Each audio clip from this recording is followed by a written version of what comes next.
Hello, hello. For the benefit of the VOD, just getting the link set up.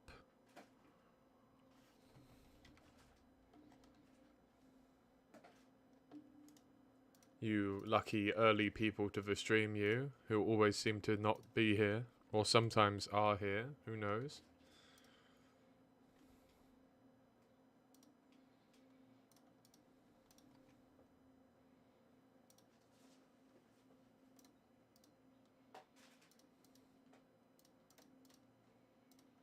And do the ping, last of all. And that's a big one. Okay. So, people should begin to be fanning in now. I'll get the link open on my phone so I can see the YouTube chat.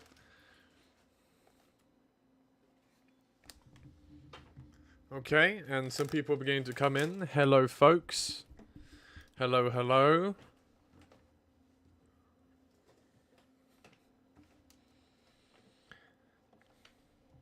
Okay.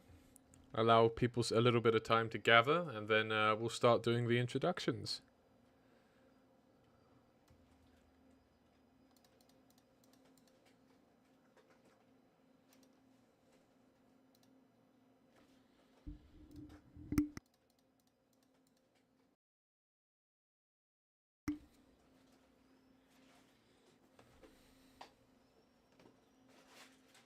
Hello, hello.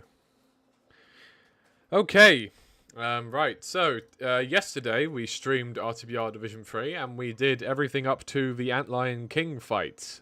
So we started in Vista and made our way through to the King fight. Today we're going to be starting in Wasteland Jeep 01, so the very start of the Jeep journey, and we'll be playing all the way up until the end of Division 3, so the end of Wasteland Depot Yard. We're going to be covering a few secrets and a few other things here and there. The depot will probably be a little quicker with, because we already spoke about it at great length in our Division 3 demo stream back in March of 24.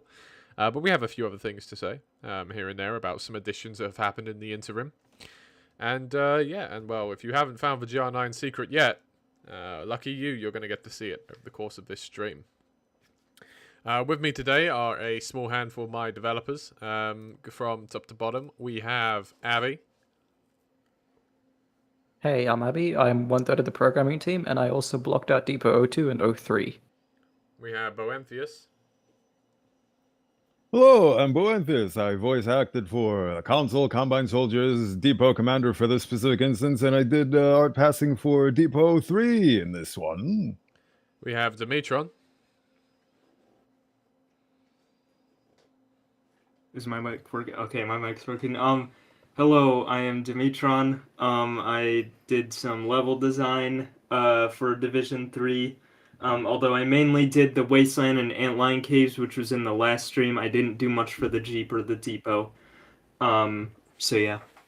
And besides that, Dimitron is also the lead developer of the fan-made spin-off, Raising the Bar Retail. Then we have Radial, who is a newcomer to the team. Radial doesn't have a microphone, but they are a new level designer on the team. They are joining for Blockout and are doing work on Division 4 and the Air Exchange. And then we have Swan.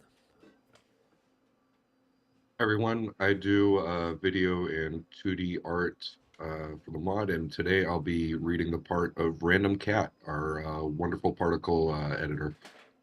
And last but not least, Wave. Hello, I'm Wave. I'm co-lead here at RTBR, and I am the lead level designer.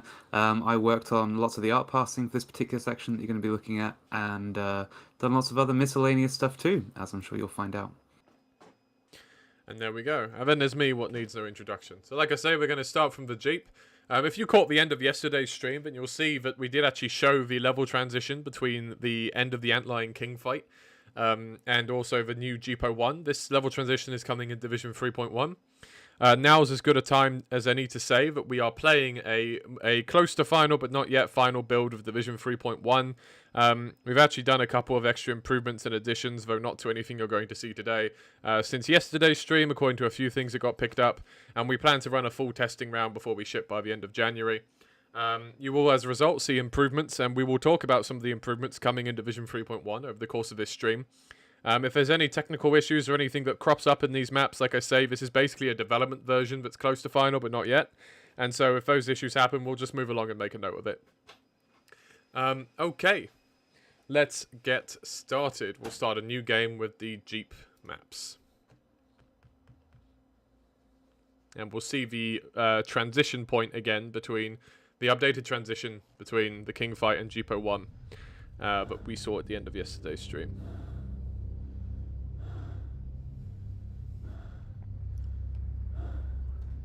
So we see with the additions that RZ made to this sequence, Khan and Prios turn up again, giving a little more context to why exactly the player finds himself in this situation. Right here.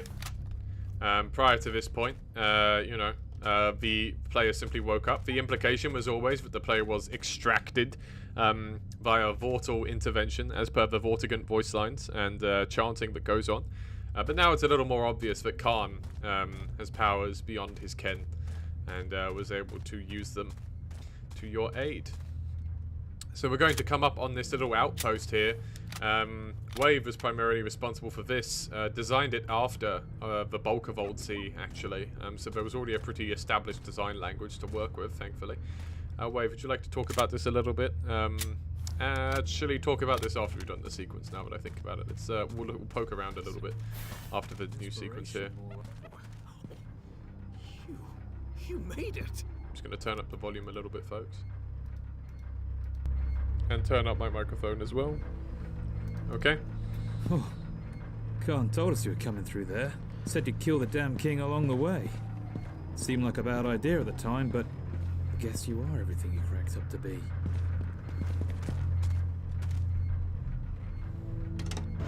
We use this Jeep for recon runs, scouting, mashing up bugs.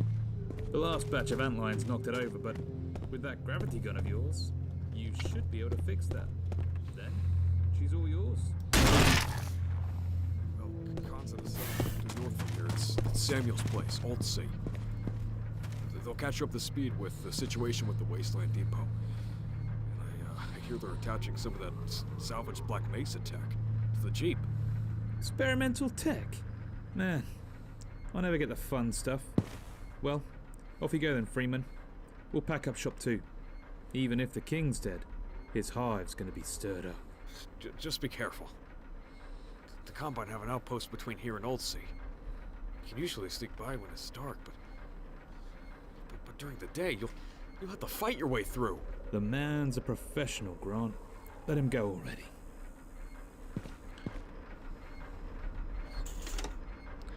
So let's briefly, let's just say that the voice acting for these two guys done by Entity for Grant over here, and what's this guy's name again? Hang on. Oh, I don't know. Let me check. I'll check the console. What's his name again? It's not Grant. It's was it Kyle? That's right. It was Kyle. That's right. Kyle and Grant. So yours is Kyle, and Entity was Grant. And I kind of, when I casted you two, I kind of swapped you two deliberately. So Entity is our Barney voice actor, for context. He's also the voice actor for our Elite Metro Cops. And he's a pretty confident guy. He's great, great guy to have around.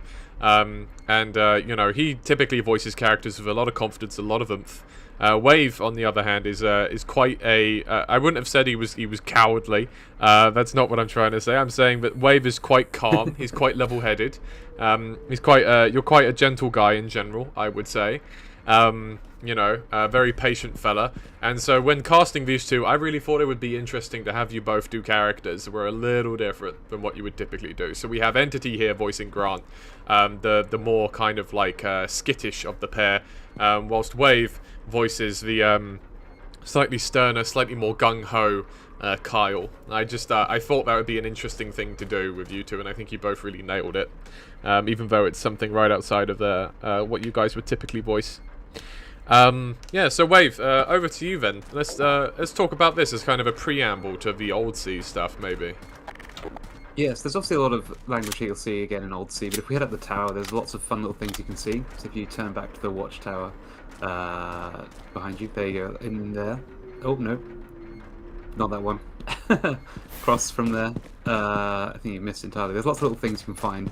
Oh, up here, right, so there's yes. a lot of fun little... Yeah, here we go. There's a couple of fun Easter eggs up here you can find as well. So there's a couple of nice little, cozy little areas. There's also the rota for this watch house with who's going to be there. There might be some fun names to spot up there.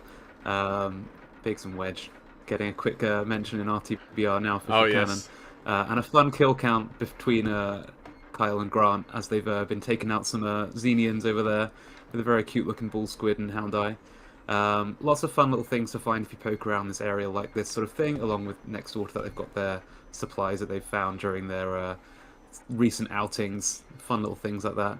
The area's designed to sort of be based off of a lot of old seat architecture, but it's meant to be a little bit bigger. So this is kind of designed out of a sort of an old barn. So the main structure that you see outside is sort of based off sort of the classic sort of almost like an Amish barn, something you'd kind of be able to put together quite quickly with a few people, but still kind of retain that sort of shanty feel. There's a couple of unique assets to this area, like the giant tarpaulin that you can find above the shelter here that's completely custom. It was sort of made by taking the geometry from Hammer, turning that into a model, and then porting that into Blender, and then animating the physics over the top of it to make it look like it drapes nicely over the building, trying to hopefully hide it away from prying eyes of the Combine. There's little cute things you can find throughout. So there's obviously the portal loot that you can find back there. That, you know, they've got to go to the toilet somewhere. That's be included somehow. And they've got their water supply in the massive tank next door to the left of that, which obviously is a brand new asset as well. Sort of made to look like the classic sort of Source style assets as well, and with a bit of sand on it to make it feel like it's been lost. These particular tanks you find like all over shipping containers. These sort of things are always like sort of transported in bulk across the ocean by big liners. They're really light in real life. I've had to move one myself. But I imagine they've just literally rolled it up there and then they've just let water drain into it, which is a nice little way of explaining how they get their water and stuff. There's more stuff inside the building that you can find as well, including some goodies up the top inside the main barn. I know that during playtesting, people are like, oh, I've managed to climb all the way up here. Is there no reward for that? So there is a tiny soup battery for those who really want to stack every barrel they can find in the area. It's not an easy find. It's not like particularly worth it, I'd say, but you know, it's there for the dedicated players of the world. Seeing as you've mentioned it on the stream, we are going to do it now, so feel free to keep talking. But we are going to be here a minute whilst I do this now. I guess whilst I do that, I can talk about some of the other things. We had like a couple of new assets that I've used again from Old Sea here as well. Like there's a tool rack, which is the yellow ones you'll find around the walls here. And there are a couple of sacks of potatoes at the back. Potatoes are very common in the Wasteland. There's been massive containers for them being moved around, and these are the kind of vegetables that last forever. Like they're just spuds. You can grow them usually if they're like a couple of years old, so they've survived and people have managed to be growing them and stuff. So it's our main food source if you're a Wastelander.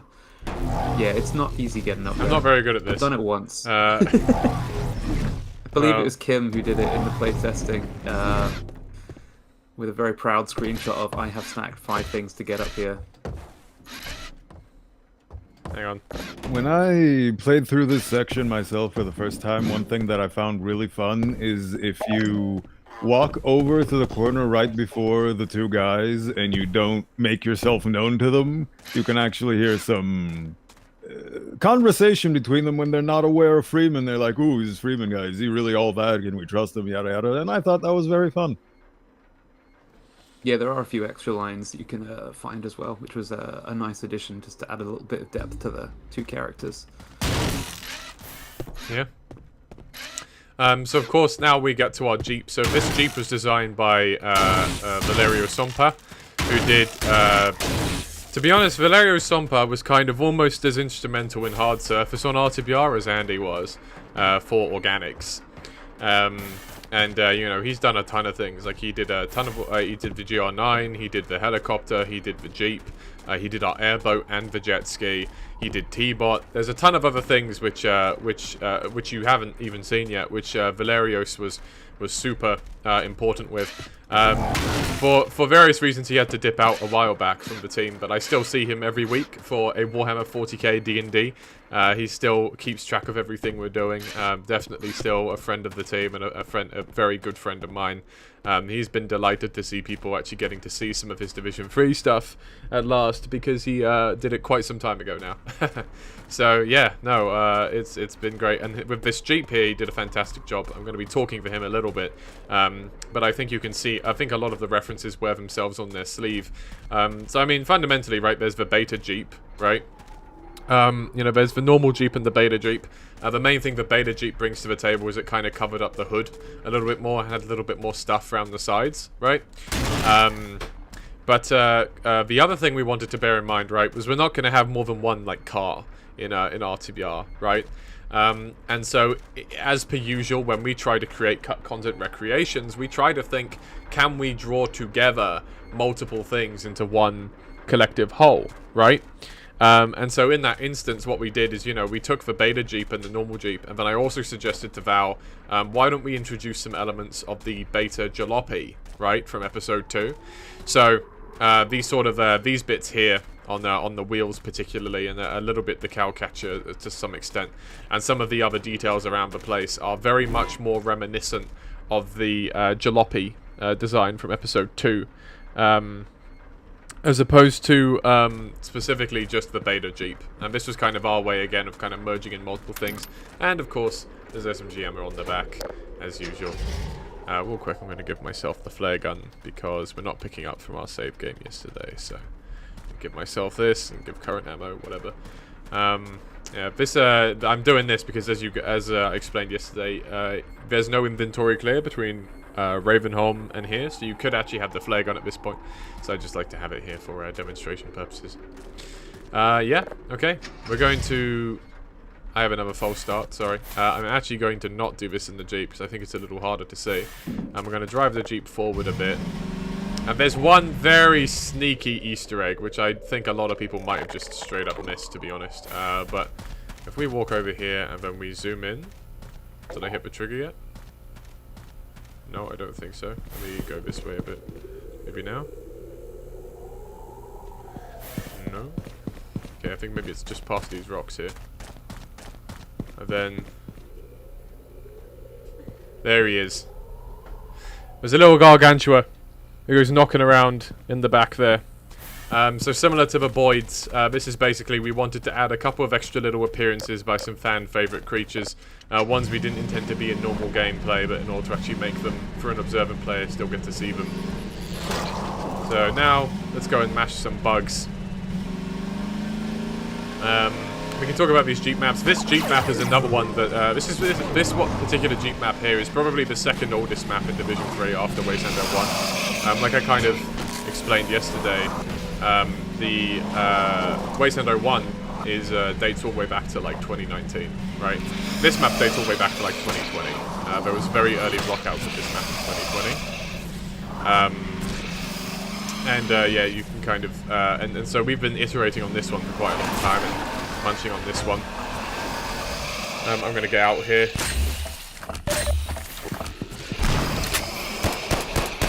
Take out that worker.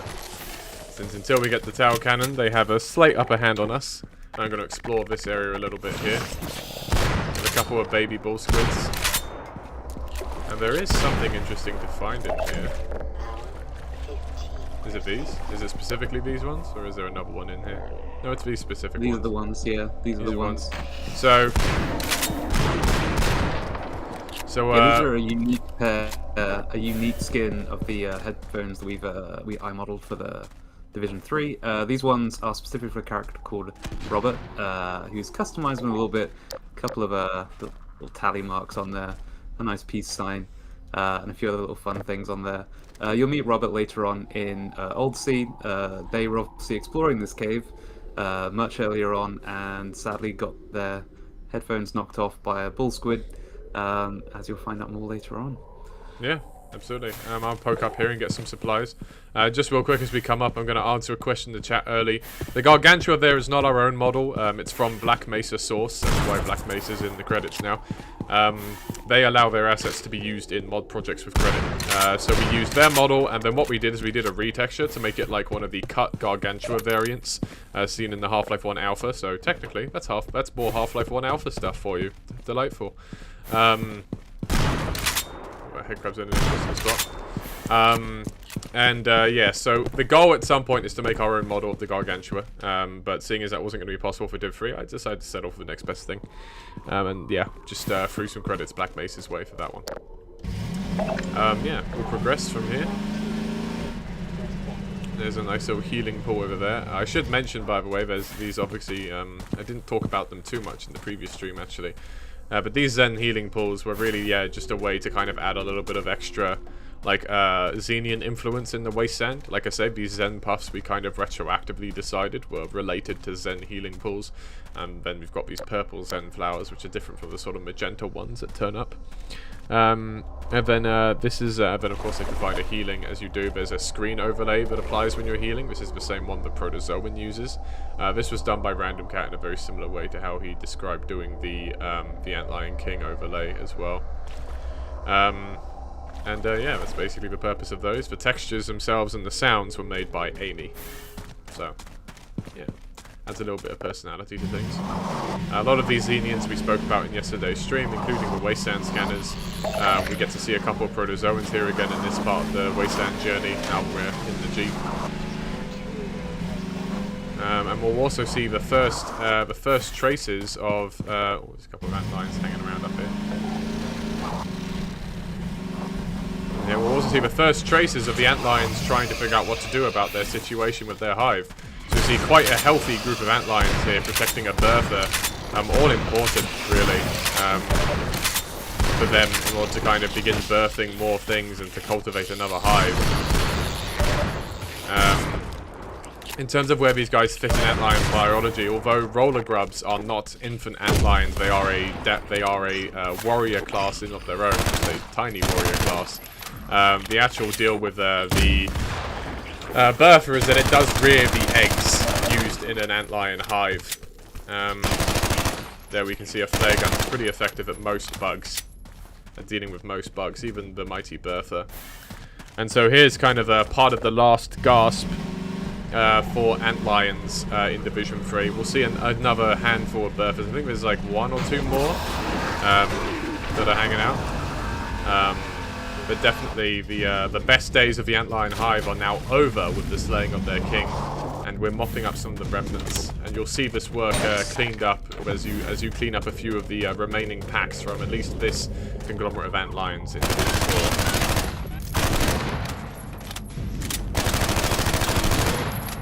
4. Take out these scanners.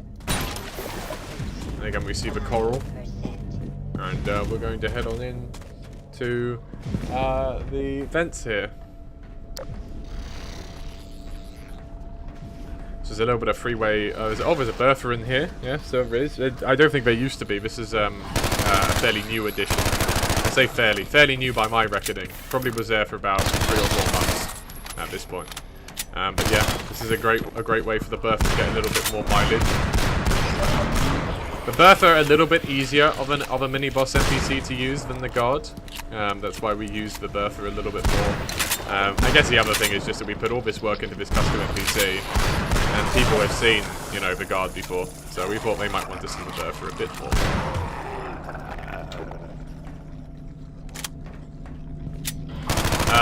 So this facility has been here for quite a long time as part of the work here, but Wave, you did quite a lot of work on this facility.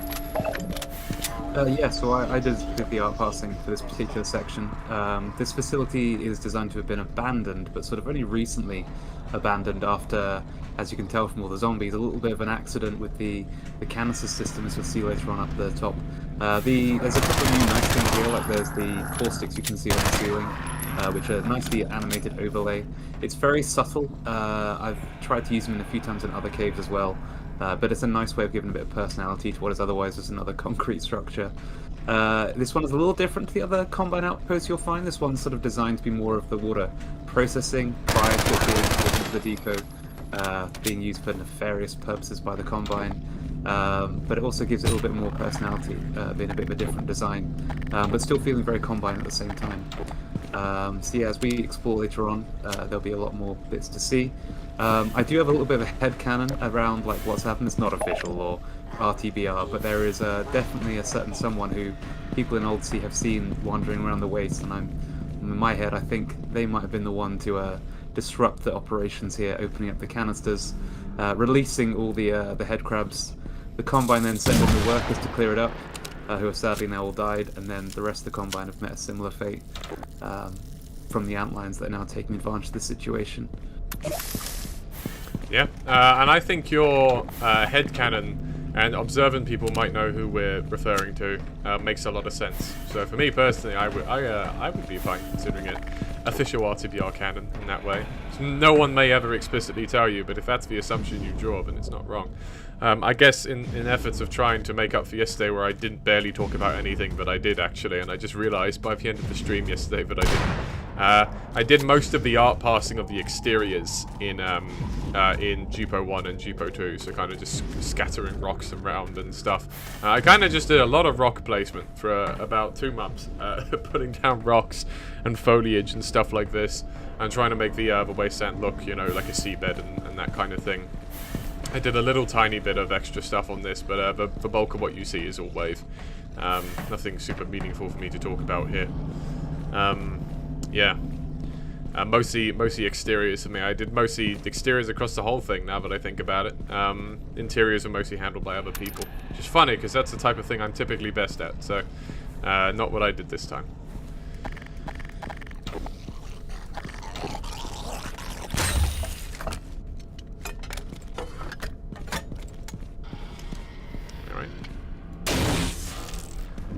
Would this be a good moment for questions?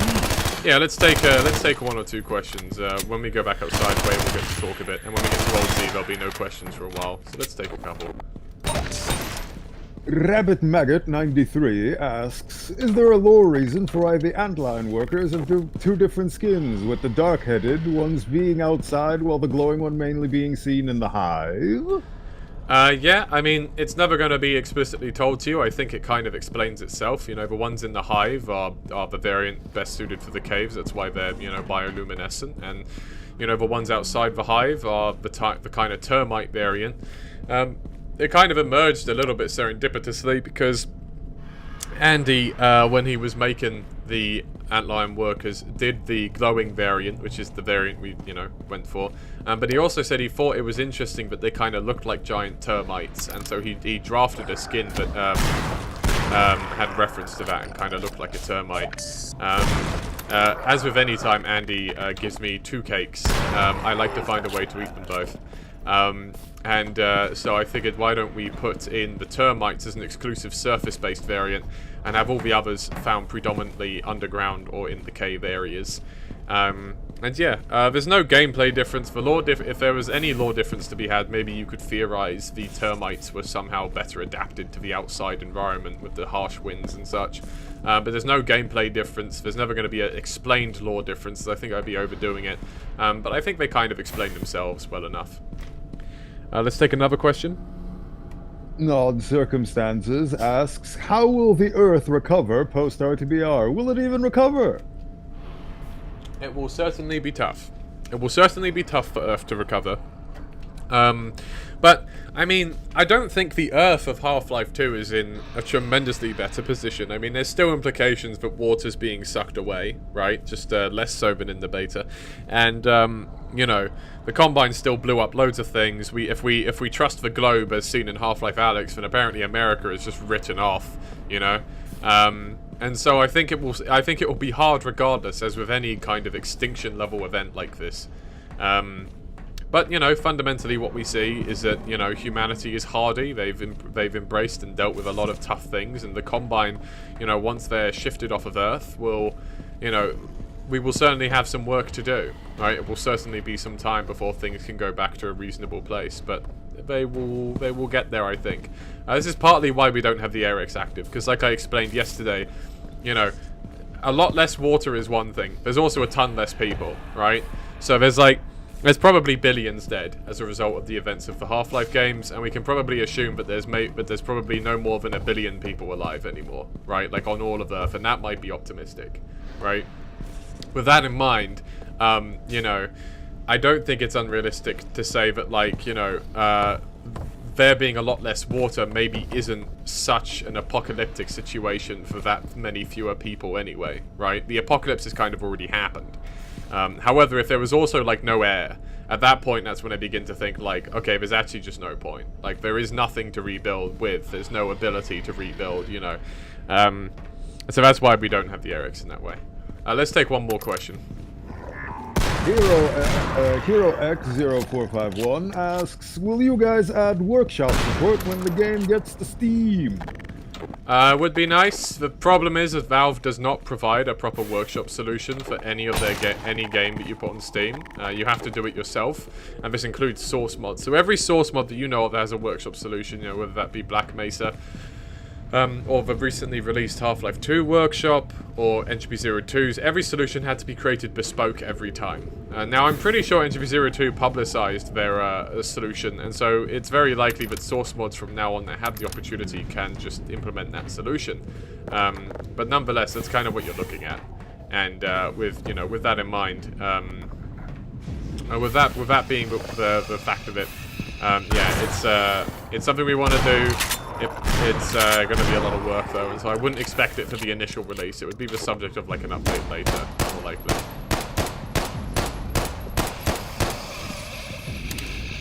Yeah, okay, so we can, Wave might have a bit more to talk about as we come up here and look around at this area. Yeah, so the exterior, well, the interior exteriors, I guess you could call them, the top layer of the Combine base here, it was difficult to kind of mix up the cover, so there's a lot of new unique bits of cover, like having just a giant stack of the Combine barricades, just to try and change it from being crates all the time.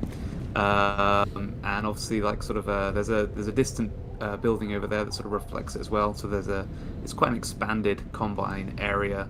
They've got a big presence in this Wasteland, which is sort of just because obviously you get close to the depot, so as close you get to the depot, the more Combine there are around.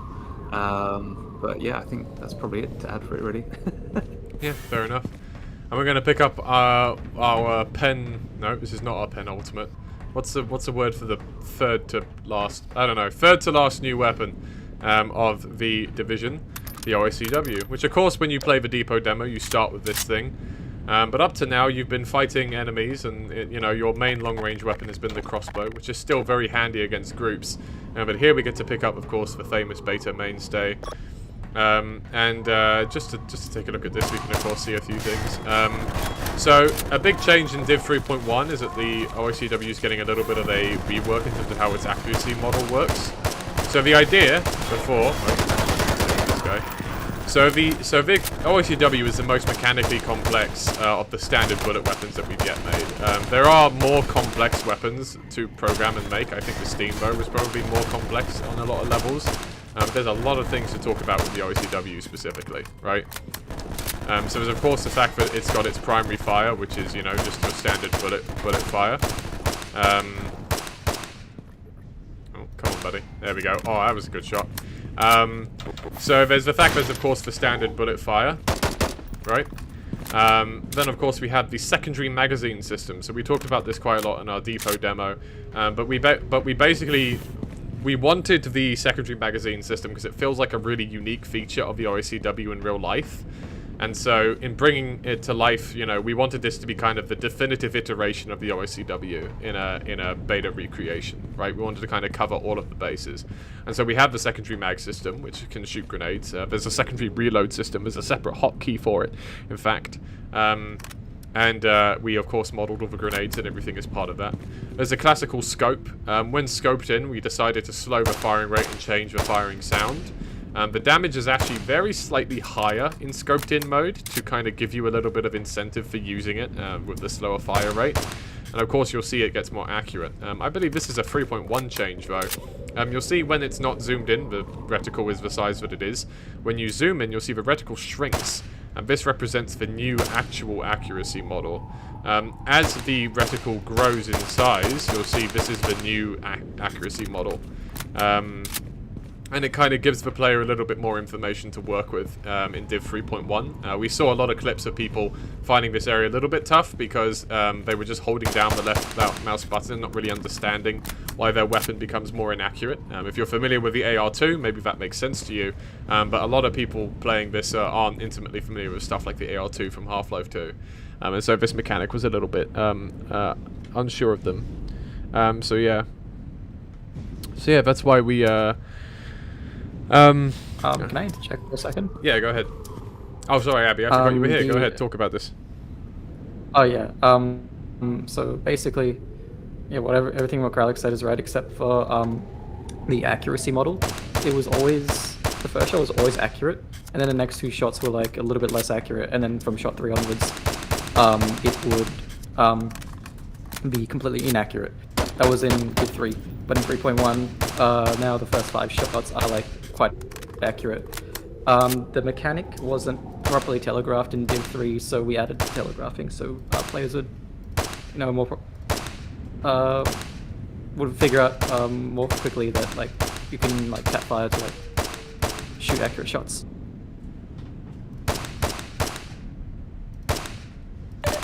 Yep, there you go.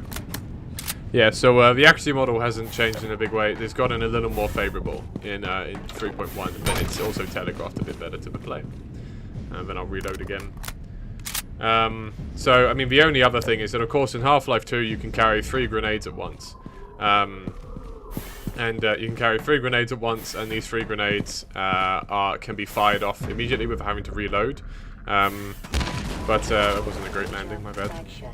But we wanted to, whilst we had the reload mechanic, we buffed the amount of grenades you can carry, so that it balances out in a certain way. Of course, the RCW kind of becomes a little bit of the everything weapon. That's why we had to be careful with not introducing it too early into Division 3. We didn't want it to take the focus away from the steamboat. There's still a lot of times you'd want to use the steamboat or the RCW, particularly for quick hunter kills. In addition to quick hunter kills, another great benefit of the steamboat is, of course, the old fire, which might be well demonstrated up ahead here with this group of guys who are having a little fight. We see something of a 4-way battle happening here, with the fact that there were Antlions, Houndeyes, and Bull Squids all having a go. And this worker being a little bit of a menace on the group, it would seem. So we're coming up on Old Sea. I think I already went past. There's a Boyd trigger, but I'm pretty sure I missed the Boyds in the fighting. If you look at the stream, maybe you'll have seen them. So yeah, but there's another set of Boyds out here as well, for those who wanted to see more of them since Vista. The other thing I want to mention is that this OACW model is one of the oldest weapon models in the mod. Perhaps the only one older is actually the pistol. The pistol itself actually dating back. This is one of those rare moments where this pistol actually dates all the way back to the old RTB mod. They modeled a replacement HK USP. Didn't have any textures at the time, but we did have the normal maps and stuff. And then, over time we kind of iterated on it, and now it's really grown on me, and I don't think we'll ever replace this. So, that's a fun little bit of trivia for you about that. The OSCW was modelled by the old RTB team, but never textured. So when we did RTBR, I had this textured by a friend of mine who, at the time, me and this other friend were on Project Borealis, and he did a great texture for the model. The blue accents were originally green. They became blue when the greenening of the weapons was toned down a bit. Circa, I don't know, 2020-ish. So yeah. Okay, we're coming up on a big area now. Let's do 1 or 2 more questions out here before we go into Old Sea, because then we'll have none for a while. Alrighty. XX Dark X Moth 17XX asks, is Old Sea meant to be a kind of joke on Odessa's name, or am I reading too hard on the name? It's not meant to be a joke at anything. I was kind of trying to think of a, memorable name for an outpost and a settlement in the Wasteland, and I was like, well, something sea, something by the sea, etc., etc. And then it was like, what if they reference the fact there used to be a sea here? And so then it becomes Old Sea. and that seemed to work well enough. It's stuck on the team, so there we go. Fair enough. Hero X0451 asks, do the advisors still exist in RTBR or some beta equivalent? I don't think we've gotten confirmation of that in the mod. Advisors do exist. There's no confirmation in the mod. There might be a reference by the time of the end of the mod. Advisors are still a ruling class in the Combine, but not as dramatically. They're not as dramatically focused. Of course, we need to kill these The entries. Dark Moth with all the X's asks, is this Jeep section based on those E3 2002 maps? A little bit. You know, as with all of our maps, we of course refer to cut content and think about where to integrate them. The actual core geometry is not. We kind of just look at it and look at some of the beats they hit and think about whether we can hit those beats and that sort of thing as well. Let's have one more. Orange Gunner 101 asks, is the Combine Elite Commander side villain who appears in Retail Transport somehow related to Aiden Walker from Entropy Zero? No. So I've seen this mentioned a lot, that people think that that's 3650, and it's not. There is no reference to 3650 in RTBR. There is no 3650 at the moment in any of the core chapters or anything like that. My feeling here is that if there was ever going to be a reference to the character from another mod that isn't ours, the reference would be passing and very fleeting. We would not make the character of another mod a primary or focused character in this mod, because it's not our character and this is our mod. We'd rather come up with our own stuff. So the Depot Commander is not 3650. Instead, what he is a broader move for us towards making elites in general feel a bit more menacing. I wonder if people are taking what I've said a little out of context here when I've said that living in a post-Entropy 02 world, people view elites differently. Because there's been a lot of people thinking that that's 3650, and that's what I mean there. And it's not. What I'm saying is that because you get to play as 3650, right, and he is a Combine elite with a little bit of extra, you know, sauce, right? People, I think, have a different idea of what a Combine elite constitutes now versus what it did before Entropy 02 came out. And so, you know, with all of that in mind, I wanted our elites to be more prominent and have more interesting stuff to do. Now, I can't take the credit for coming up with the Depot Commander. That was actually primarily Boenthius and RZ's work. I did really like what they were doing. Some of what they were doing was definitely in line with ideas I'd independently reached for our elite NPCs, where I want them to function a lot more interestingly. I want them to be more like Halo elites, where they're a threatening squad leader. Where you really need to give them a wide berth and to prioritize them as a target, as opposed to just being soldiers with more health. So it's kind of along those lines. It's a bit of convergent evolution in ideas on the team of us wanting to make elites more interesting in general. And yeah, I didn't mean to just blow myself up. That was interesting. Okay, right, let's head on in here and do the old sea stuff. Hey, Freeman, just a sec.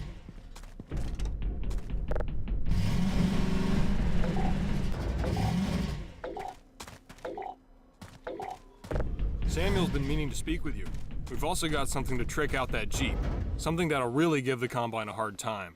Leave it at the workstation at the far end of the settlement, then go talk with Samuel. He's in the big red shack, planning away like usual.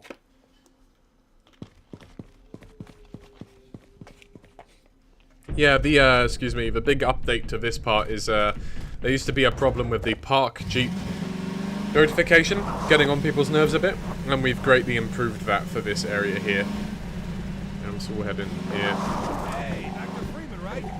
Park that Jeep in the garage. You can see this notification is a lot less prominent now. Your ingress.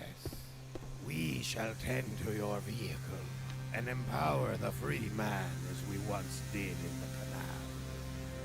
We believe this weapon will provide even greater benefit. It's a real doozy. Adapted from old Black Mesa tech. You'll see. Just gonna turn down the music a bit. Famously a bit loud in this area. You ought to go catch up with Samuel anyway. We'll be a minute. Yeah.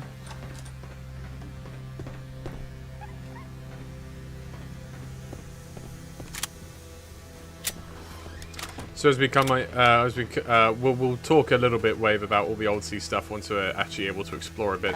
We can talk about Samuel in here a little bit though, whilst we're here. Dr. Freeman. And we'll let him talk, Your and then I'll name's talk a carrying little more bit weight about by the the minute. conception. I'm Samuel.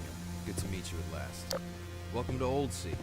It's not much, but it's ours. And that's what counts. We were planning a breakout at the depot soon. One of the Vorts got captured, a few of our guys as well. Alex passed through. We tried to convince her to wait for you, but she said she'd meet you there. Now, we haven't heard from her since, but she's a tough girl. Just keep an eye out for her once you get there. Combine have some fortifications between here and there. There's not a whole lot of places to sneak in from. That probably means a full frontal assault. But luckily for you, the Antlions have been, antsy lately, especially with you killing their king.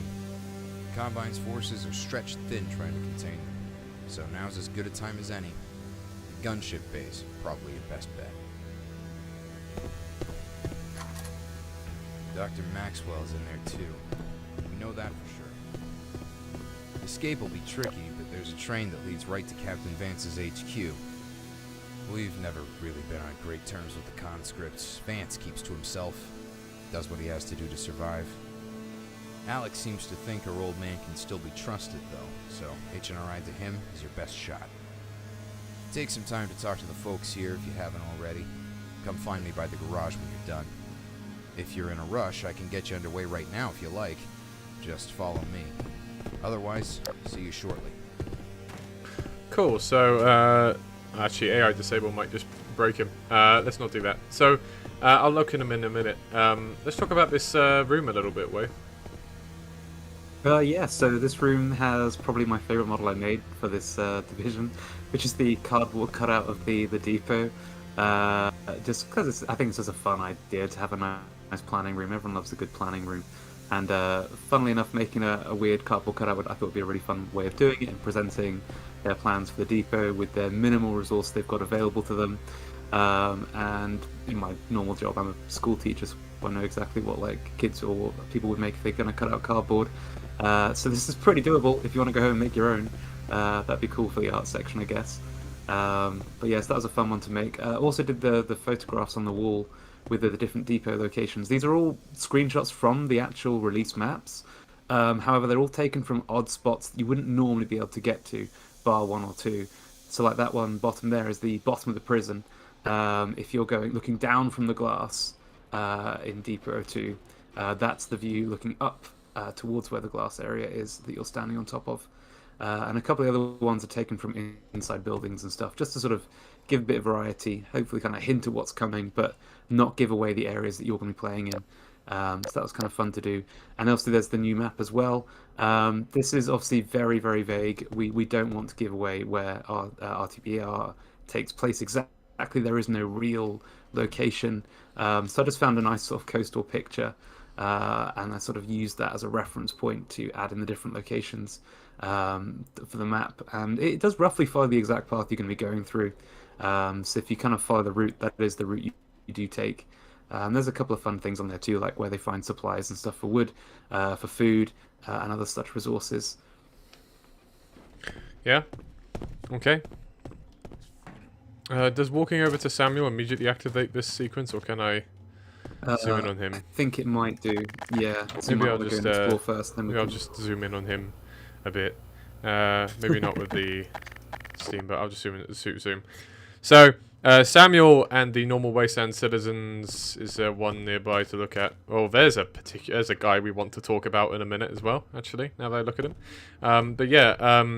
Samuel is obviously using the Asian male face type from Half-Life 2. That's kind of what was always intended by that concept art and by the iteration of him. But we ended up giving him just, slightly different face and stuff, kind of the usual Half-Life 2 way of doing it, where they take the same face map, change up the hair, the facial hair, that kind of thing. We basically just gave him a little bit of cosmetic surgery, and he would look noticeably different from the Asian male character. And then gave him a unique uniform to be the mayor of Old Sea. People obviously have a lot of attachment to Samuel. The thing is that when you have the cut content, right, someone likes all of it, and you know, fundamentally, a mod like this is not going to be able to do all of it. You know, we try to cover a lot of bases, and perhaps we cover more bases than most. But, like, for instance, there's just no point in making 4 different intros, right? And just making you string them all together so that you have to sit on, you know, 20 minutes worth of trains and listen to the G-Man and talk to this and do the Wasteland train and so on and so forth. You know, you have to kind of pick and choose, to a certain extent, what you actually want to include. In the spread of things. And so, you know, because we didn't do the intro Wasteland train sequence, you know, there was a bit of thinking about, are we actually going to get around to doing Samuel in any capacity? But it felt like, you know, as someone who the players have a lot of natural affinity with, he would be a great candidate for someone to bring back later on in a more important named role. What we try to do is we try to add a bit of relevance to these kind of one-off characters from the content, and then create our own, you know, irrelevant one-off characters who have a little bit of personality, like 10 minutes in the spotlight, like Grant and Kyle, for instance, or Mike the radio operator in Division 2. Yeah, so this kind of gives Samuel quite a bit more to work with. And you know, I think people have had a good reception to getting to see Samuel in a slightly more important role. Speaking of faces, and before we go to explore the wider place here, we have Travis, who is looking reasonably well with himself. If I do, yeah, there we go. I'll shine the flashlight. You can actually see his eyes because we're in shadow a little bit. Maybe I can find a slightly better lit one. I don't know if there'll be another Travis around here somewhere though. Let's just talk about this one. He could be in a better lit place, but that's fine. So the Travis face was designed by Aiden. And Aiden, well, I mean, she made the entire kind of head map and everything, was trying to design it in a very similar way to how Valve designed their face maps. For this one, what we actually did is we spoke to Travis Brady, and people who have been around for a while will remember that we interviewed Travis Brady way back in the day, surrounding T-Bot and you know, some extra information on how T-Bot was going to come together and Dog and all that stuff. It looks like he's listening to me talk because he just did a little nod as I was talking and he looked at me. You know, we did that interview with Travis, and Travis gave us loads of great information. He's been a fantastic guy to talk to on and off. You know, him and I interact quite a lot. And kind of catch up with each other. And so when the opportunity came, I was like, you know, it would be nice to put you back in Half-Life 2. You know, he was quite up for it. So he took like 20 reference photos for us of his face at various angles and various distances and that sort of thing. Aiden found them very helpful when she was modeling the Travis face map. And so yeah, then we showed him to the big man himself, and he was very happy that he was back in the game. So yeah, that was a really rewarding one for us to kind of bring Travis back. I'm particularly happy about that one. And yeah, I think that's about the short of it. There's a couple variants of Travis. We showed them all in the update article where we revealed Travis. Yeah. So let's go to talking about Old Sea. Let's talk broadly about Old Sea Wave, and then we'll go into specifics on each of the sequences. Yeah, so Old Sea is I'd say obviously I did most of the art design for it, but it's been a real team collaboration effort with lots of ideas being pitched in by lots of different people. The buildings are very much kind of based off of the sort of Prohibition era sort of shanty towns that popped up across America, cobbled together from bits of wood people have found, bits of metal, all sort of things you might find if you're sort of scavenging around in the wastes. Above the top of the actual town itself is a massive load of tarpaulins to hopefully hide their presence from the Combine, but also shelter them from the winds and the rain. And also it gives it a little bit of a cool focal point, I guess, when you look up and you see the scaffolding holding up all the different tarps and everything, putting it all together. It's a big place, but it's obviously not too big. So around the town you will find tents as more and more refugees have come through. There's less places for them to stay, and so people have had to start popping up tents because building a building is quite a long journey, but I imagine they're going to start building more as time goes on. Which is nice, obviously, for them. But yeah, so in the time being, they're having to set on some tents. The tents, which we showed off a while back, were modelled by me, and then they got a bit of a revised look, I think, summer this year, where I added a bit more detail to the actual textures of them and gave them a bit more pop of colour. adding a bit more variety to it all as well. There's a lot of people you'll see wandering around Old Sea, and that was worked on primarily by RZ initially, using sort of I forget what it's called, there's like a busy system that he put together for us for Division 1. Then we repurposed it for Old Sea, so now you'll find people sitting around, they'll randomly talk to each other, they might move from place to place, and they're randomized each time, so the people you'll meet and their looks and what they do will be different upon each approach to it. And again, another classic toilet. Gotta love a toilet. One toilet for the whole of Old Sea, by the looks of it. That's well, that's unfortunate. There's That's pretty nasty. I I'm guess sure you it'll take be the what you next can thing to get, right? build. So it's got a lot of busy places. The building behind you is interesting. That was originally going to be Samuel's office that we moved around to make the choreography flow a little bit better. There's been a lot of iteration on Old Sea, and it's probably one of the ones that's had the most love, I'd say, in so far in the division, with lots of team members coming in, contributing nice ideas for feedback, ways of improving the flow and stuff, and that's always fun to work on. I think it's the joy of this team is that we just work so well together, supporting each other's things we're doing and helping each other make them better. Yeah. Oh, I just heard a wind chime. But yeah, they're back. RZ re-added them. They're there is a back. wind chime you can hear. Hang in there. I Yeah. think they're at the top now. Yeah, I think so. Yeah, I mean, there was an initial bevy of citizens and narrative sequences that you can find. And then, of course, Raven and Ozzy added their new busy system. Raven did a lot of work adding things as well. And then I sprinkled a couple of these guards around as well, since we have this guy here. This guy here, by the way, fun fact, he's still up here, right? Yes. This guy here is voiced by Ambient Noise, who also voices the Barney Scout in Division 1. I try to find lines for Ambient to do occasionally. For those who are not aware, he was the development lead of the old RTB mod in its waning months. He worked with me to get Reason Bar Redux off the ground, and though he's a little more occupied these days and isn't as quite in the thick of it as everyone else, he still chimes in. Didn't mean to do that either. He still chimes in and, you know, gives some feedback here and there, and is always happy to do a voicing role. So there you go. That's a nice little bit of history, as we were talking about the pistol being from the old RTB team as well. Okay, let's get to some specific sequences now. So let's do this one first, I guess.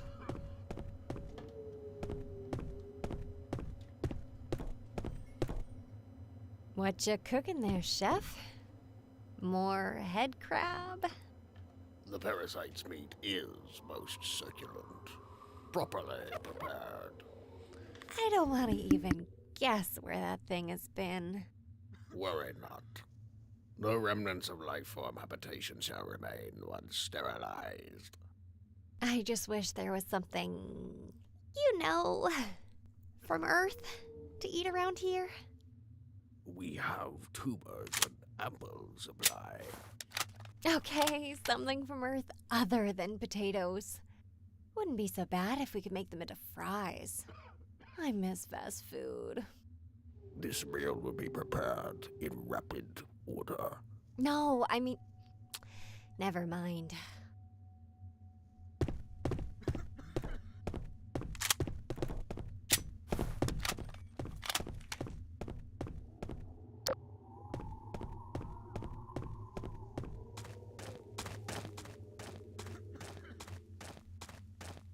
Sure this wasn't part of the plan. That's you all over. I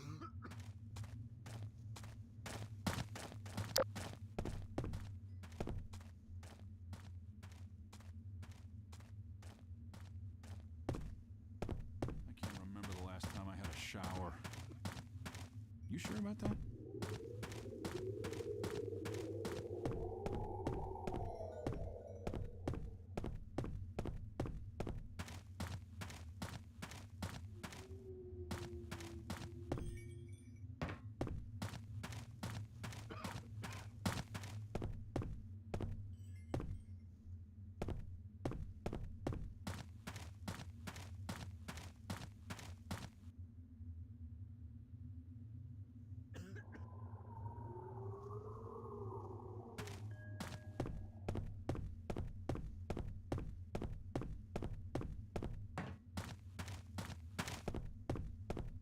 Well, if it isn't Gordon Freeman. Come in. Take a look around.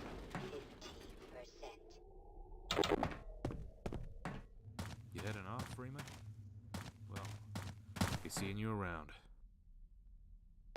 Ah, Freeman. Don't mind me. I've got to sort through a few things. Take a look around if you want to. Oh yes, you did lose my voice. Whoops. Okay, you lost my voice. I guess you guys didn't hear any of it. Let me try this again. Let me try this again. Okay. Did you hear me say that this Vortigaunt is Vorta Gordon Ramsay? No. No. Okay, so that's how far back my voice wasn't working. Quiet all of a sudden. Brilliant. Thought you were okay. letting the atmosphere pass. Sure. Okay. The developer name for this Vortigaunt is Vorta Gordon Ramsay. You know, that was pretty fun. That's voiced by Entity, so that's the same guy that does our Barney and our Elite Metro Cops and did a Grant at the start of this map as well. So very versatile fella there. This female voice actress and another one from the greenhouse up there were both borrowed very graciously from the Raisin Bar retail team. Dimitron was very... we don't have a ton of female voice talent on RTBR, really just Mossman and Alex, and the voice actresses for these two are pretty notable voices. So I think if we'd reused them for Generical Citizens, it might have been a little bit off. So yeah, I asked Dimitron and he said, yeah, all right. And I was able to get a couple of lines off of some of his folks. Very nice. Hopefully a mutually beneficial arrangement, this thing we have going here. Yes, that one specifically is the same person who voices Alex in Raising the Bar Retail. So there you go. Fact. Yeah, and I think I mentioned I added these guards here in Old Sea as well, as we see all the characters that are knocking about and stuff. We started with the conceptions for the 4 scenes. We've seen one of them, but there's 3 more, I think. We started with the conception for the 4 scenes pretty early on, and that kind of helped guide. I think that would have been helpful in guiding roughly what the size of Old Sea needed to be to accommodate these 4 areas, and then kind of everything else that should be around the place to accommodate that. And then, like I say, Raven and RZ added the extra Act Busy system, and then I added a few extra guards knocking around. Okay, so we're going to go in the workshop. Those lines as I was entering and leaving the workshop, by the way, are brand new to Div 3.1, just to give Michael here, I think that's Michael, a little bit more presence in the area. Of course, voiced by Wave again. We have a few very interesting things here, but let's do these first. Too many fellers like poor Robert in the infirm are going out into the wastes and coming back hard of hearing because of those hound eyes. The Vorts helped us make these earmuffs so your ears will just ring and not burst. We use them to cull local packs, but we've only got the stuff for 1 squad right now.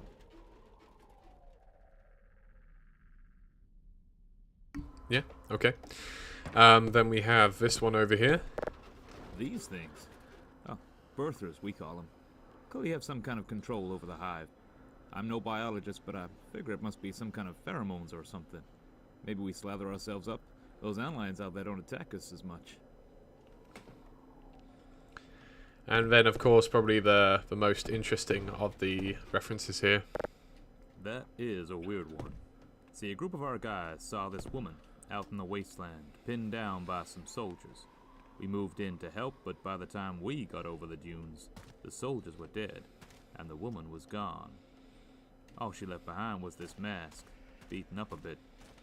Seems like it's got night vision and gas filters built in, but doesn't look Combine. Hoping one day we'll see her again. Maybe give it back. Seems like we want her on our side. Here you go, and this, of course, is a reference to I.A. Latham. Do we have pretty good ideas about what I.A. Latham is probably doing inside of RTBR? Yeah, I think we do. Are we going to tell you them on this stream? Definitely not. But Chaker modeled this mask here. Chaker has done a handful of models. A lot of things aren't actually in the mod yet, the things that he's made. He's also done the rather thankless task of rigging a lot of the character models that are seen around the place and replacing my not terribly good auto rigging, which doesn't hold up for release standard. So yeah. Yeah. Okay. So yeah, there's all our references from Michael's workshop. I guess the Bertha head's a little different than the one you'll see on the actual Bertha. This one's a bit dried out. Oh yeah. So this was custom. I cut it off the top of it, added a bit of gore around the back that you can't actually see on this version.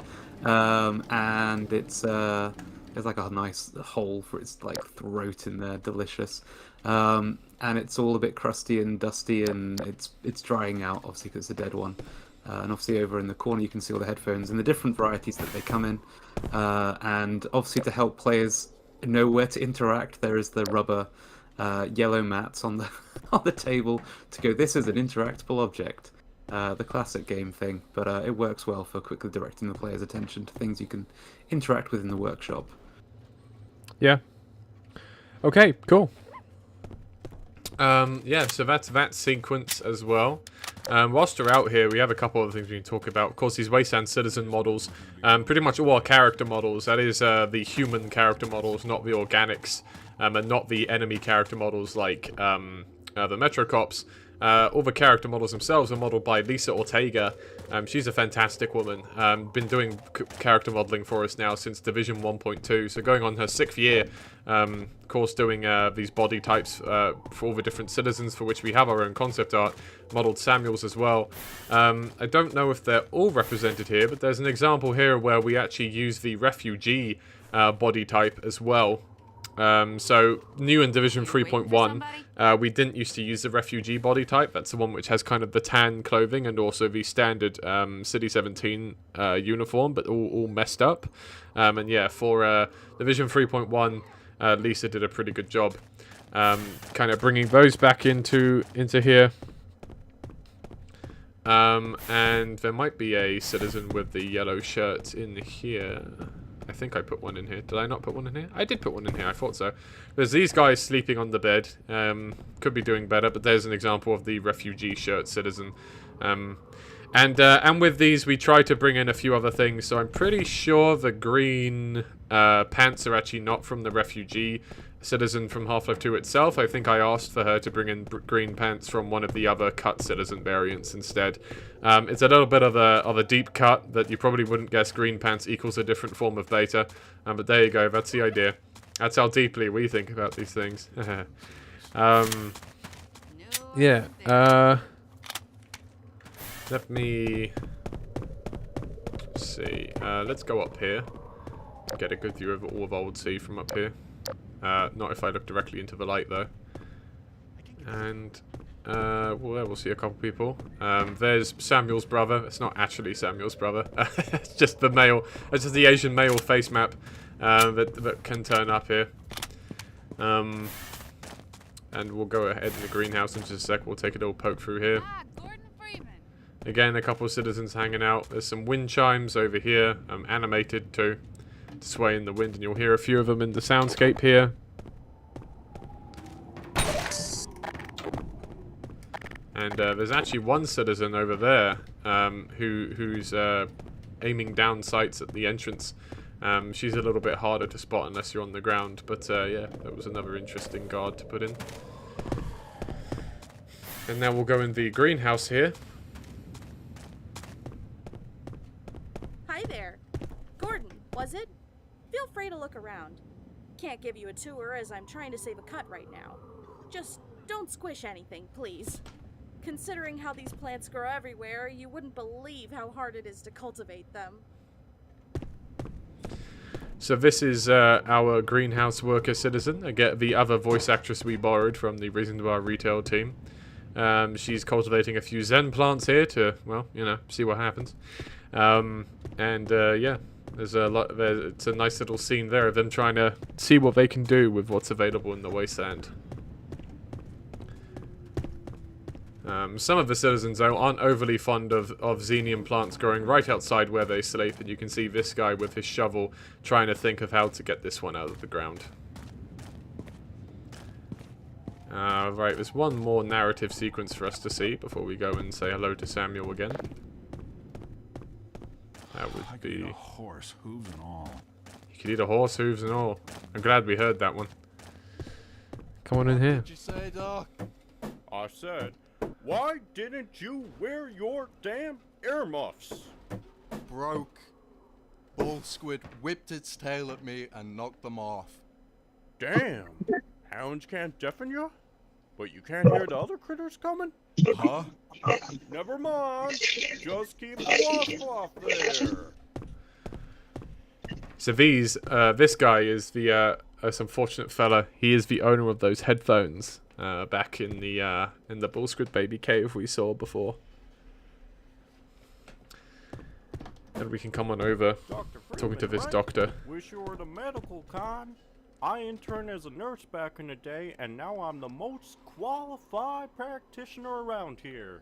We've got all sorts of exotic injuries out there, Freeman. Poison gas, ruptured eardrums. Hell, turns out you can overdose on that healing juice Safana loves so much. Found that out the hard way, overusing it on smaller injuries. Frontier medicine isn't all it's cracked out to be. Anyways, I gotta get to my notes. We got some spare medical supplies around. If you're beaten up, help yourself. So these two guys were conceived of, and this is because Eric Stark, Game Boy 555, and Lambda, who I was talking yesterday, did the Antlion King animations, really wanted to have a sequence together. And so we have Lambda playing the fella on the table, and Game Boy plays the Travis variant here, who is in an unfortunate position as being the only medical practitioner here. Hello. Oh, there's Game Boy. Hey, Game Boy. Yes. Talk to me. Tell me about this character. Can you hear me all right? I'm driving through a snowstorm right now. It's really bad. Yeah, we can hear you. Yeah, I'll keep it quick. So, yeah, it's my first role in the mod. I've been on this mod for 7 years now, I believe, like since Div 1. So it only feels right to finally get a cameo. So I'm not really a voice actor, but it doesn't matter. The role I played was intentionally supposed to be goofy, so I just kind of like did a snake oilsman, like a snake oil salesman. Sorry, coffee isn't kicking in just yet, and I just kind of wanted to do something really like comedic. Some people think I was trying to do a Hank Hill impression, which I guess that works as well. But yeah, no, it's fun, and also I voice a few citizens in Div 1 as well. But yeah, no, it was a lot of fun. Would definitely want to kind of venture more into voice acting, get better at it. So this is kind of a cool thing to do. Yeah, no, it was great to finally have you in here. At some point, I imagine everyone will find their way in. I'm in here, but my voice is under so many filters you can't tell. So, yeah. Okay. That's the last of the narrative sequences. So before we move on through, what do you think, Wave? Is there anything else you want to say about what we've seen here? I think we've covered most of Old Sea now. I think I think this is pretty much everything. Yeah, it was a fun area to design, and like I say, it's a huge team effort, and it's a showcase of everyone coming together to make a really cool set piece, a bit like the King. Yeah, I mean, Division 3 really is that through and through, right? There's a lot of individual heroic stories in earlier divisions of a particular area being someone's great magnum opus or something to that effect. But Division 3 pretty much across the board is, you know, leaders, but a lot of people also working to make something happen. You know, a lot of people having shared ownership. I mean, you think about the fact that in Division 1, we just have Kleiner's Lab as the only serious narrative sequence, right? That's like very deeply explorable. And in Division 2, we only really have the Eli Den. You know, the Gregori's Church is a bit smaller, you know, and is more of a one-room affair. Here we did both Khan Sub and Old Sea, two massive narrative sequences that required lots and lots of work. And funnily enough, Wave was instrumental to both of them. And even funnily more enough, Wave has been instrumental to the work that we've shown so far for Kraken Base. And in fact has done a fantastic job there. I believe that was your first job on the team, pretty much. Wave was actually doing Kraken Base. Yeah. And Kraken Base is already in a very good spot, shall we say. And I have no doubt that Vance HQ and what it means for Division 4, I think Wave will be getting his hands busy and stuck in again. with another great narrative set piece. These kinds of areas where a lot of inherent environmental storytelling is required are really some of your best work, I think. Thank you. Okay. Let's move on along then. Oh, we can get... Okay. Oh, no. He'll start the sequence now. That's fine. I thought we might be able to get right up to him. Get a slightly better look at his face whilst we're here. I can't see your stream right now. I'm not interrupting anything, right? There's a sequence playing. A fine weapon for the Okay. shattering of common shackles. Our kin know of it well. From a time of indentured servitude. Before the free man broke our chains, and instead broke our bodies. Right. One other thing, Freeman. If this thing falls off the Jeep, which it might, she's a bit of a rust bucket at this point, Dr. Maxwell modified it to sap charge from Combine suit stations. No way to have your cake and eat it, though. If you charge the gun, there won't be much left for your own suit after. Better than being stuck to the Jeep, eh, Gordon? I think we kept you long enough. Give Alex our best. Give the Combine our worst. And good luck. Okay, just a few other things I want to say about this sequence real quick. This Vortigern voiced by our very own Boenthius in here. And this guy over here voiced by Amy, who voiced Khan. So it's kind of funny because we've got another Vortigern voice actor, but this time voicing alongside someone else doing a Vortigern. Although, you know, in Half-Life 2, all the Vortigerns are done by one guy, and then I guess in Episode 2, you know, they're done by someone else. At the end of the day, I think Vortigerns are really fun to voice, and it would be really mean if I said, no, we're only getting one person to do them. Entity and Boenthius have both done individually very good jobs of Vortigerns as well. And so, you know, those two and Amy voicing Vortigerns so far is good fun. We may have one or two more people who manage to convince me that they can voice a Vortigern between now and when we ship. Right, before we head on into Jeepo 2, why don't we take a couple of questions now that the Old Sea saga is more or less wrapped? Hold up, I got something quickly to say. Sure, go for it. I'm like 40 minutes away. I'm not sure if you wanted to briefly go over the trailer cinematics. Like, I have the VMF on hand. I could send it to you.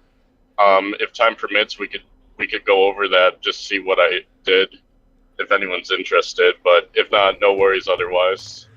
I think let's examine where we are at the end of the stream and poke into it then, and stay in the flow here.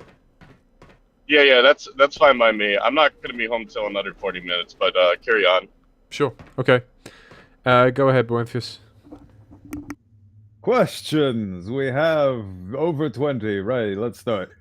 XX Dark Moth, not reading the rest of it. Will the Gargantua make another cameo, or is that the last Gargantua appearance in the mod? There might be another one. Certainly we'd like to model a Gargantua of our own to replace that Easter egg with, and if we go to all that effort, we may as well find another place for it. Just to be clear, it will never be in gameplay. We don't intend for you to ever fight a Gargantua in that context. Angelus T5B asks, will we get the cat sighting too? The cat sighting? If you mean the cats that are in the model files, I'm pretty sure they're in Division 1 somewhere. This is where RZ would correct me, or tell me where it is. But I'm pretty sure that he put 1 or 2 in Division 1. And if he didn't, I know he had plans to, so we'll probably do them for Division 4 if we didn't do them for this one. But I'm pretty sure they're supposed to be in Division 1 somewhere, those cats.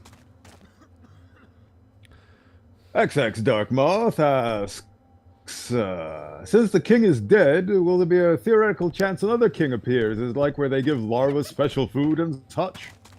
Not in the duration of R2BR's story. I certainly think that the king was probably some sort of fairly ancient creature. You know, not like ancient like millions of years, but certainly I would say decades. That king was alive before it came to Earth, right? For sure. That would have been a hell of a thing if you were knocking around and the king dropped out the sky over a portal storm or some such. Maybe he was smaller at that time. Maybe he was a bit more emaciated on Zen, and the abundance of food sources on Earth by comparison has made him pretty comfortable. But you know, yeah, I don't think you'll see one anytime soon. I also am not really decided on whether or not the king is a one-off. You know, there's an argument about people argue about whether or not the Nylamph is a one-off, or if there is an entire species of Nylamphs. And I think it's more interesting to leave that as a guess, and to think maybe the king is the pinnacle of the Antlion species, and there is no other king, and there cannot be another king within any measurable time frame that's reasonable. It was a convergent evolution. Maybe it's more interesting to say that the Antlions are like Tyranids, and they invaded Zen or something, and there are thousands and thousands of Antlions out there with many kings. Who knows? Draw your own conclusions. We won't answer them in RTBR. Angelus, T5P, asks, will we ever see a different variant of the Birther? No. Hero X0451 asks, will there be other vehicles other than the buggy and the airboat? Also no. Stuffed Bear 626 asks, would the Hunters and Gnome be featured in later divisions? The Gnome is already in Division 2, and the Hunter is literally in Division 3, so... if you're asking, will they be featured again, there might be Hunters on the coast, and there probably won't be Gnomes anywhere else, because I don't think there's anywhere else if there's enough zombies to justify it. Orion Tech 1990 asks, will the Merkava be in the Street War sections or in RTBR at all? Yep, we would like them to take their place alongside the conscript's arsenal of weaponry, although our Merkava will not be an actual Merkava. It's already in the design stages. It's going to be kind of a Pig Latin version of a Merkava, introducing a few elements from various vehicles and bringing a little bit of the tank from Half-Life 1 for the hell of it and that sort of thing. It's going to be a tank that looks beta-y by the time it's done, I imagine. Let's take one more and then we'll move on to Jeepo 2. SSZZZMMDSHSNAA, misspelled that anyway, is Division 3 the most diverse Zen fauna and flora will get an RTBR, or will later chapters showcase even more Zen-ridden environments? I mean, the coast in Division 4 will also have some Xenian areas. A couple of extra Xenian flora or fauna might make it in by that point as well, to kind of be sprinkled around. We'd like to do something interesting with Xenians in Division 5. We don't want the actual surface wasteland stuff to be fully covered, but it would be interesting if the underwater sections had some more interesting stuff going on with Xenian life in the through the glass observation windows of Kraken Base. So we'll see then. Okay, let's move into Jeepo 2, and we can see the Tau Cannon. I think, Swan, let's save talking about random cats Tau Cannon stuff until we actually get it as a weapon. But for now, for people who have used it since the demo, you can see, of course, on the Jeep, all the effects work here. And this was actually a disproportionate, quite amount of hard work to do to get all the effects working on the Jeep, from what I recall. I believe Jared had a hard time with this.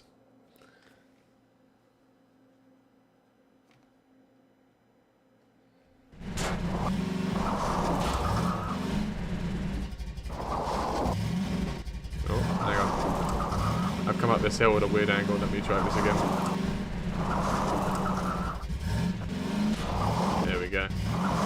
I'm not very good at driving in these games, sorry. Okay. Come out into Jeepo 2. Yeah, so Jeepo 2 is also pretty old, but not as old as Jeepo 1. And I did most of the art passing in this map. There's actually a really good view at our depot model. So the new depot model seen in Division 3 was made by Aiden. And she, of course, based it off the beta depot. And then, of course, trying to make it make sense in the context of, like, our art design for our other Combine stuff. Unlike the Citadel, the depot is not a synth. So it shouldn't... So that's why it doesn't follow the organic design philosophy of the Citadel. It's not a synth. It is a constructed building. So, yeah. Yeah, and then the general art passing around here was just kind of inspired by some of the stuff, which is actually the first map I really started art passing from my exterior Wasteland stuff, and then I carried over this the experience done in this map through to Vista, and bits of Jeepo 1 as well, and bits of the surface level stuff. Okay. We can see again Aiden's Thumper as well. We saw it, I don't think I brought attention to it, we saw a mini variant of that. Okay, I wasn't paying attention. I got sand barnacled. We saw a mini version of the Thumper as well in the previous map of Old Sea. So this outpost actually has two ways you can go about it, right? One is this way here. If you choose to come and do a forwards assault, then you'll have to deal with these soldiers out the front here. The alternative way is going around the back here, and we'll see another variant of Bull Squid, I think, if we go down here, so that's what we're going to do for now. More of these corals, these coral reefs that I created. As we come down here, we can see the aquatic bull squid. So this is the last color variant of the bull squid that we have in mind.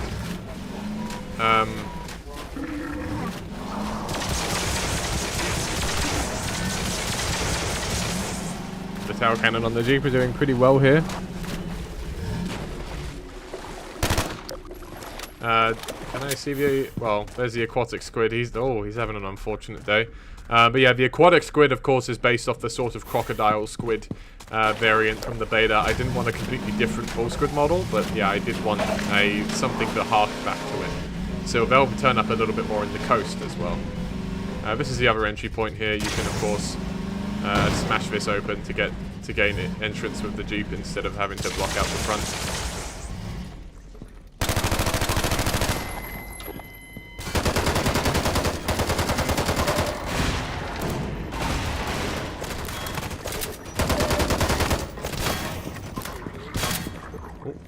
I thought I got that guy. Guess I didn't. I weakened him pretty well though. So if I come up here.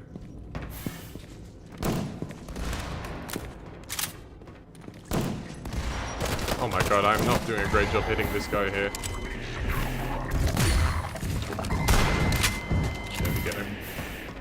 Get a bit more ICW ammo for myself. That's okay, Kralik. None of those grenades hit you that time. Yeah, exactly. That's right. I didn't blow myself up. I don't know why. I think I have a heavy middle finger. I think I rest it on the mouse and then accidentally press the Alt fire. It happens a lot when I play games. Yeah, so, I mean, because I did most of the art passing in this map, and I famously don't have a lot to say about my own work, to be honest, I'm probably just going to say that, you know, the art passing here was done with respect to the depot, with respect to how a lot of the other exteriors should look. I wanted to set kind of a baseline for this area. The gameplay design was done by a mixture of people. I think RZ probably had the most to say about how the gameplay in this map came together, but I did touch-ups, and I believe Wave did as well.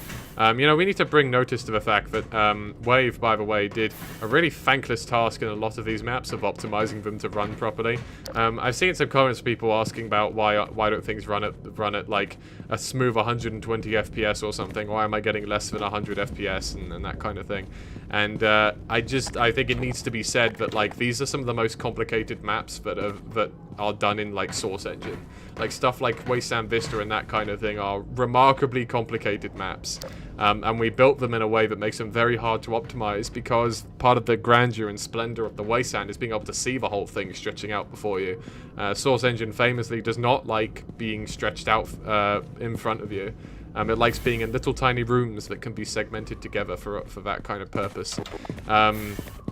And I helped a bit, but I can't say that I solved the frame rate in any of these maps, and the fact we get 60 FPS at all in most of them is pretty much single-handedly down to Wave doing the task which every mapper hates the most. He applied a fantastic level of detail to optimizing these maps, and it probably really sucked. But the end result is fantastic as far as I'm convinced, and he deserves a lot of credit for getting these maps as playable as he did. Certainly, we will learn in future to construct maps, even if we want Splendor in a slightly more clever way. Wave has a lot of good ideas for how we're going to be doing this going forward, primarily so that he doesn't have to do this again, with optimizing all these maps again. So yeah, fantastic work there again, Wave. Thank you so much. Thank you. Yeah, it's a tough.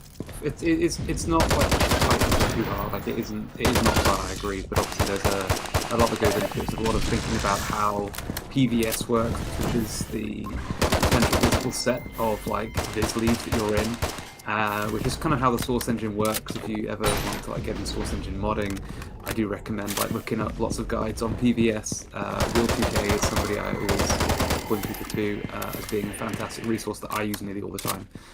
He's made some amazing documents on how to do these kind of things, especially with big open maps like this. We have to kind of like hide lots of no-draw brushes inside the mountains, so hidden away under all of this is a very strange looking skeleton that is designed deliberately to try and maximize the FPS around the visuals that we've created for it without sacrificing any of the quality that has been put in by all the other talented mappers before. But yeah, it's a tough job, but it's well worth it for the end result. Yeah, there you can see the buffs we made to the scoped ICW really coming into effect at that range as well. Yeah.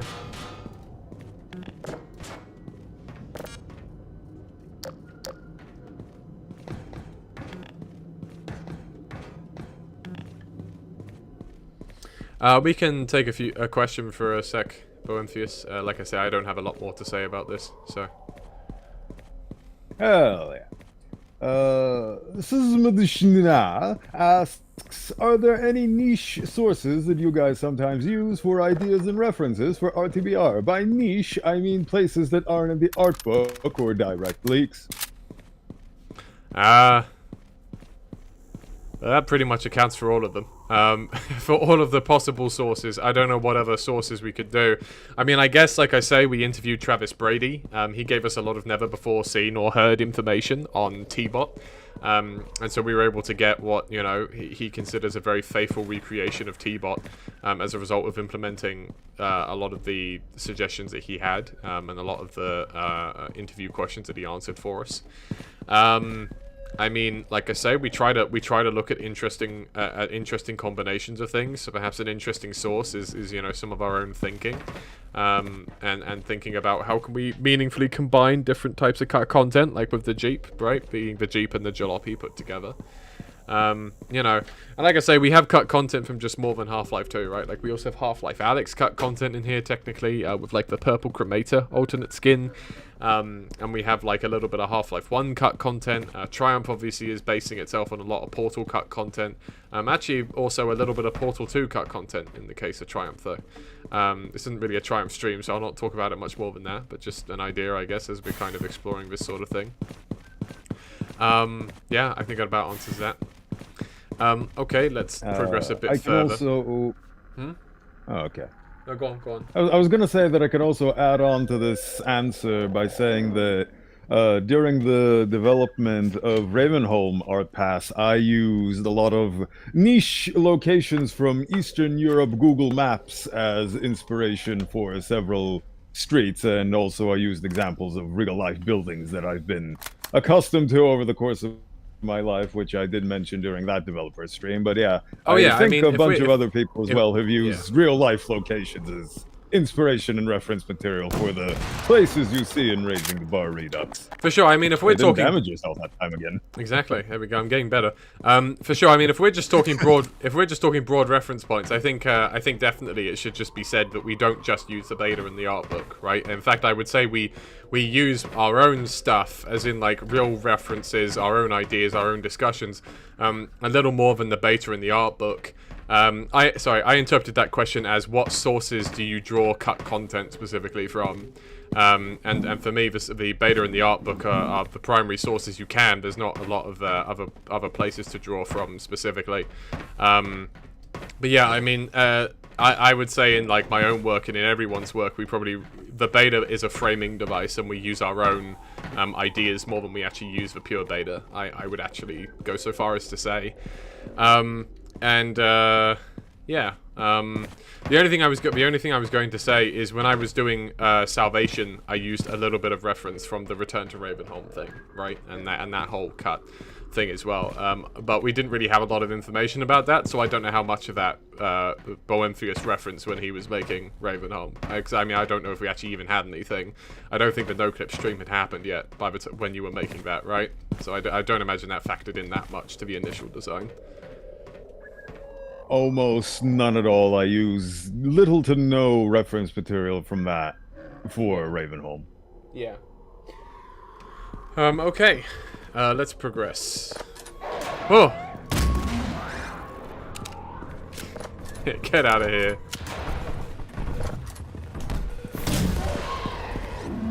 I actually wonder how effective the flare gun is against these things. I haven't really tried it before. Okay, 3 flare gun shots will take down a hunter. That's not too bad. I guess there's the fire damage as well. Are you here to hear first, folks? The flare gun's secretly decent against hunters, as it turns out. It's probably the fire damage, because I think the fire damage probably goes right through their armor. So that's probably pretty decent. Yeah, okay. Yeah, let's answer some more questions. I wanted that sequence to kind of sit for itself with the jump scare and stuff. That's, of course, our first introduction to hunters. We talked a lot about hunters in the Division 3 demo stream, including the long-range hunters at the time.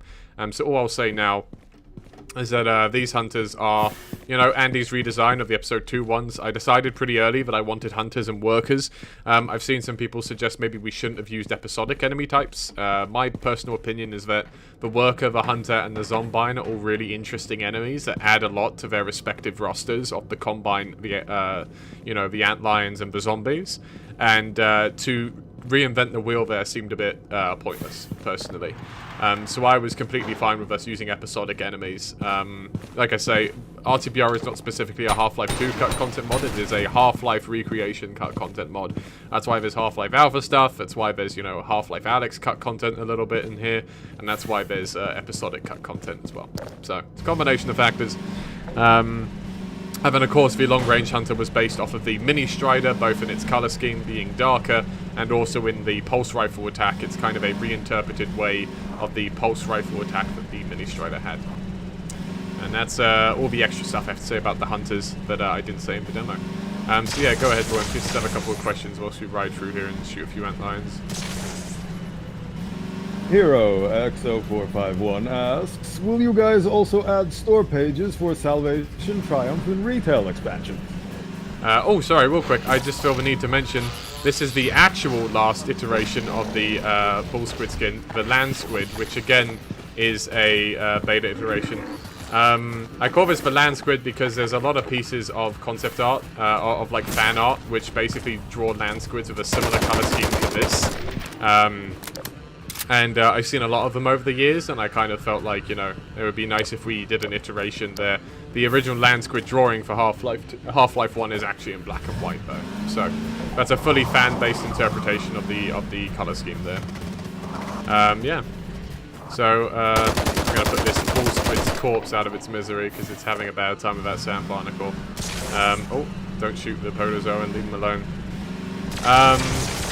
Yeah, sorry, what did you ask for, Amphius?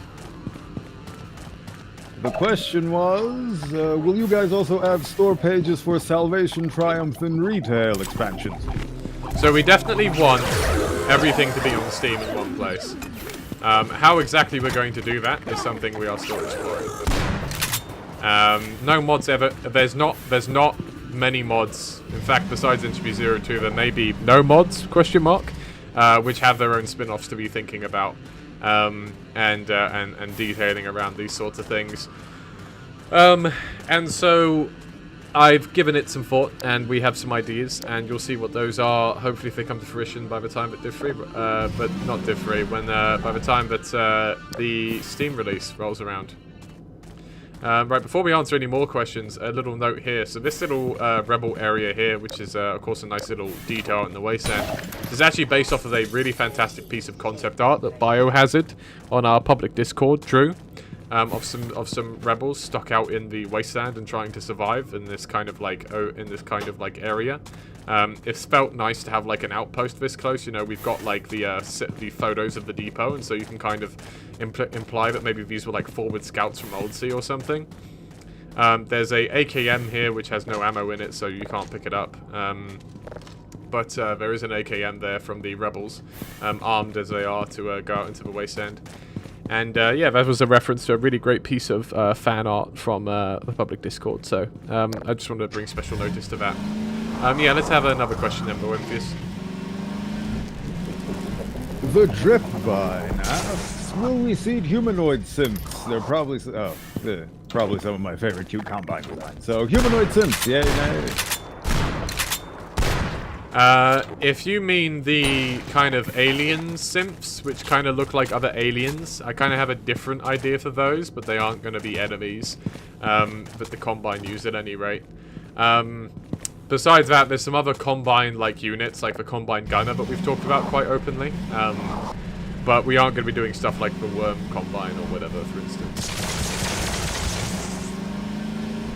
So, I changed the wording on this question to make it a bit more palatable. So, in a redacted form, Gasmask Citizen E70 asks, how many chronological days do the events of Division 3 happen in?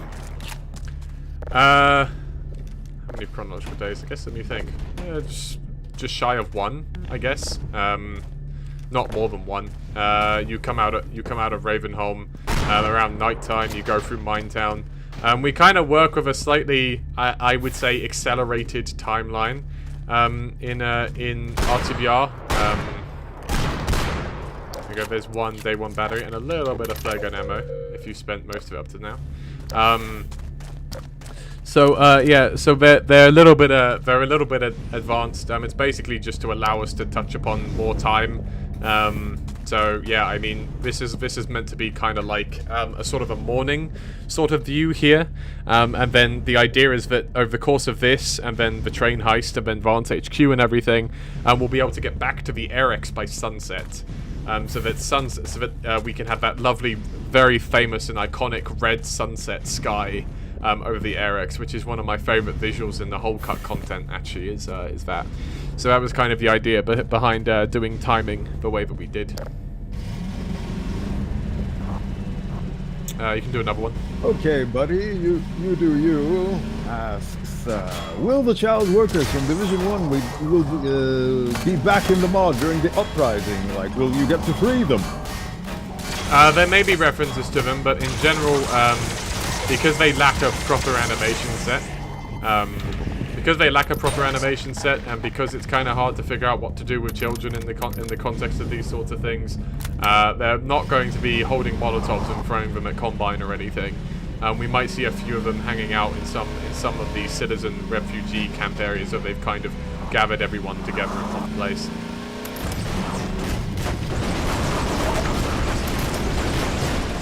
Hero X0451 asks, will we see the Crab Synth and the Mortar Synth in future divisions? So the Crab Synth is going to be in Division 5. As for the Mortar Synth, no specific plans for the Mortar Synth in RTBR besides maybe a reference point. Donut Steal This Name 1100 asks, will the Combine Camo Elite be in the mod? I'm assuming it will be with the Sniper in Division 5, because does the Combine still not have teleportation in RTBR, or will that be answered in Triumph? So, the Combine Gunner is going to use the kind of heavy hazmat suit design of the Camo Elite. But not be a camo guy. So he's just going to be basically a big, heavy armored Combine soldier who will run around with the GR9, as per that concept art depicting a Combine soldier with a machine gun. We don't plan to have any cloaking Combine capabilities. As for the person who carries the sniper rifle, that's actually going to be the Synth Sniper that is going to run around with it, and it's going to be an actual NPC. It will probably be based off of the existing NPC sniper, and then we'll have a physical NPC as well with the sniper rifle. The last question about teleportation. I think the situation with the Combine and teleportation is very similar to Retail, where they have the ability to go across universes and with great difficulty within a universe, but certainly not as with much ease as humans have been able to come up with somehow. Let's have 11 questions left. Let's have one more. All right, one more. So this is a bit reworded, but Wallace_Black Mesa_Science Team asks, throwables for the player are out, like you said. This is where I reworded it. But will you make citizens use Molotovs and grenades? There could be opportunities for citizens and rebels and conscripts to use throwables themselves. Yeah. Okay, we're coming up on the Gunship Bays, which is one of the few areas I do actually have something to say a bit more about specifically. So I will do that in just a moment. In the meantime, up here, I believe, is the last bertha that you see in this division. Unless... Whoop. Is there still a bertha? Yes, there is. There's one. Its entourage could be better. I think there were a couple of antlions here, and they've gone picked off by the combine in the area. This bertha's a little far from home, being quite near to the depot itself.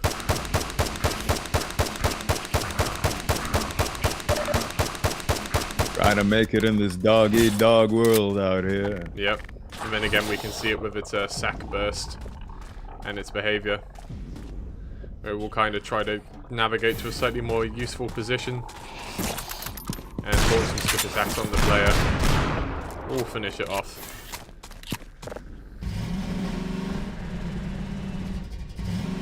Okay. Yeah, so we're coming up on the Gunship Bays. These are very openly the Gunship Bays from the kind of concept of the Nova Prospect having these Gunship Bays. There's a soldier up here who's taking a poke at me. These are kind of retooled as sort of like general purpose base. There's both gunships and dropships here. Particularly, there's one dropship which many will call the bane of their existence for what it will do in just a short while as we say goodbye to the Jeep for the time being. We'll head on through here. And yeah, the detailing for this area was, like I say, I looked at, I looked at the depot, I looked at kind of the general areas, and I didn't want this to go super hard on the depot yet, since we foresee that the depot is kind of part a coastal base or island base of some description that's been adapted by the Combine, and part a, part a base, part a, another facility. That the Combine had built themselves. For some of this, I wanted the age of the thing that Jay had interpreted to kind of come through. Here's the offending dropship. It will be trouble for us later. The dropships and the gunships don't have their own models in Division 3, but because we knew they weren't going to have their own models, we did some very quick retextures of these things. So that they would look more like their concept art equivalents, and they have some very slight remodels as well along those lines. Nothing too crazy, just enough to kind of bring it home before we do our own model. As we look over at the depot over here, by the way, and kind of as we listen to the soundscape, we can actually hear a sort of a breathing noise, and this is from the facility of the depot. The pumping noise of it pumping the water around its halls. The ridges along its side, which we get a much better look at in the next map, functioning somewhat like lugs that are putting the water around.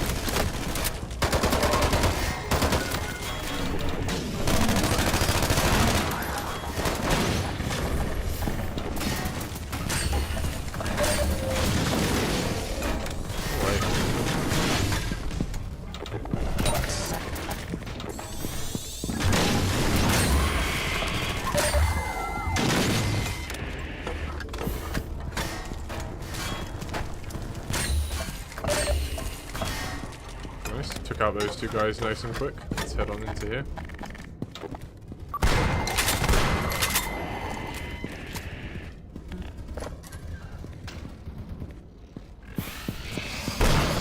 Here's a ruined gunship. So there's two gunships mounted in the bays here.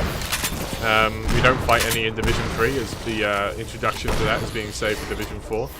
But of course we get to see a few deactivated here.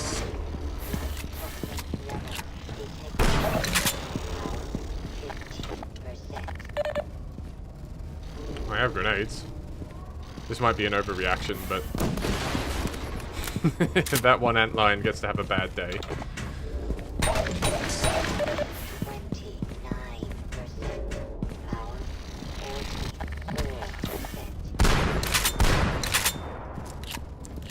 Okay, we'll head on in here.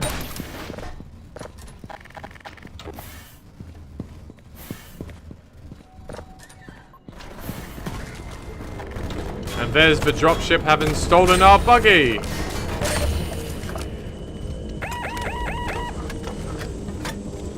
There's a little alarm that goes off to tell you to look at it. And as you do, you'll see that the tower cannon fell off. And hopefully we'll get to get it ourselves. Didn't fall off somewhere where, you know, it was destroyed somehow. Okay. Let's go in here. Oh, I still only have grenades. I thought I might actually have some bullets now after killing a few soldiers, but I guess not. There we go, that puts me in a good position. I still have plenty of grenades. One for you. See these soldiers up guarding the depot up there are having a time with some antlions down below. And of course, there's the tail cannon.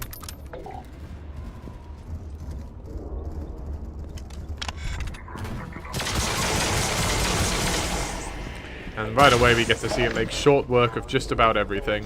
Swan, now's a good time to talk about Random Cat's work. Sure. So Random Cat's favorite Half-Life weapon is the Tau Cannon, so they wanted to do it justice. It mixes elements from both the Half-Life 1 and 2 renditions of it. The bouncing sparkles are fun, so they're very prominent in it. And the suit charger siphoning effect was particularly impressive when it was first shown. Well, that's the wrong way around. It's fine. I'll just spawn one on this wall instead, I guess. Thank you, Source Engine. Do that a bit so you can see the effect again for a second. There you go. And man, this is I think this weapon is very cool, and I definitely think, you know, we've done it justice. I think it's one of the coolest Tau cannons ever put to paper.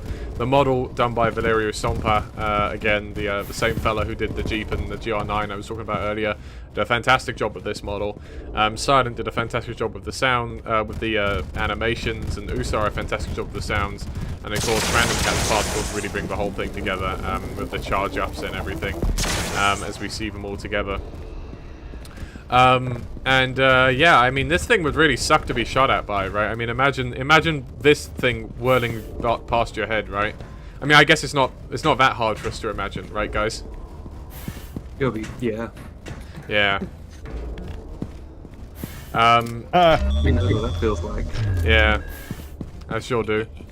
Anyway, let's move on past, and this is the end of Depot 2. So we're now going to be going through the depot maps. And the depot maps we talked about in great length back in March of 24. There's a few new things in some of these maps worth bringing attention to. Of course, the depot commander is very prominent in these maps, and was not present, I think, in the demo we released in 24. So we're going to talk about him a bit. But by and large, a lot of the stuff you've seen here is refined versions of what you saw in the demo. So we may not have as much to say, at least for now, until our first encounter with the commander later on. I don't actually have a lot to say in this map, so let's take some questions whilst we go through Boemphius. Wallace Black Mesa Science Team asks, will we see Barney's Scout make a return later in the mod? Maybe, maybe not. I think that guy's fate was a bit dubious. Last we saw, he was not having a great time with the Metro Cops, so we'll have to see, I think. Skiffatron asks, do soldiers retain some semblance of autonomy akin to HLA grunts now, or is it something exclusive to elites? Soldiers only have a small degree of it, I would say. I would say they have very strong mental conditioning that pushes them to do certain things with a bit more force. Elites have a little bit more independence to kind of decide strategies in combat. You wouldn't believe what used to be in this item crate, by the way. Now that he's out and about, we can say that at one point someone accidentally set the spawn of the contents of this item crate to be the Antlion King, instead of what it was supposed to be, which was a head crab. Yeah. So in order for a dramatized version of what that would look like, I'm just going to spawn an Antlion King here, and we'll see that is. It might be a very big typo. Yeah, it's a very big typo, which yields to some interesting results. So that's what used to happen with that crate, and it was since fixed. Of course, because it didn't manage to sneak its way in. That's a really fun fact. Yep, and we actually, I think we made references. I think in the developer stream in March of 24, we just said you wouldn't believe what used to be in that crate, because the king, of course, is not publicly known about yet. So yeah. Yeah, good fun. Alright, have a flare gun. Okay, I didn't shoot that in the best place possible. Let me try these guys here. Let's try this again, have a flare gun. Okay, not the best weapon to use against these guys, maybe. More questions? Yeah, let's have it. I'll try. This area's a little tough, but I'll try. And focus. Hero X0451 asks, is the Borealis still a legendary time travel ship like in retail Half-Life 2, or just a normal combat ship like in the beta? I mean, the ship that you will go to in RTBR is the Hyperborea, and we have given some thought about how it's not impossible for the two to coexist. And that's about all I have to say on that at this time.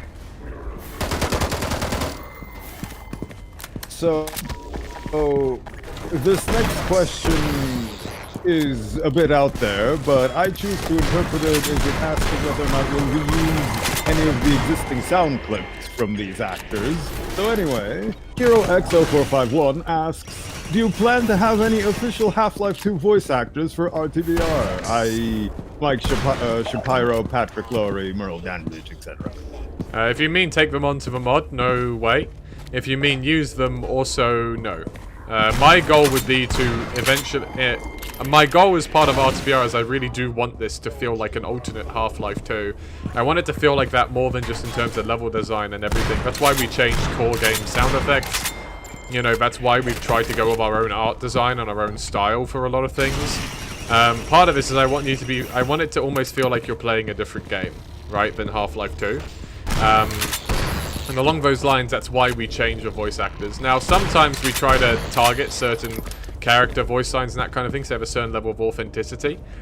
Sometimes we channel the spirit of the thing. Like, I know that Entity's voice lines are not precisely Barney, like Barney's, but I think Entity really gets at the spirit of Barney quite well in his voice lines, even without having to sound exactly like the guy. So yeah, I think that really works, and so that would be our goal. Our goal would eventually be to use entirely original voice acting, and for there to be no trace of any voice acting from Half-Life 2.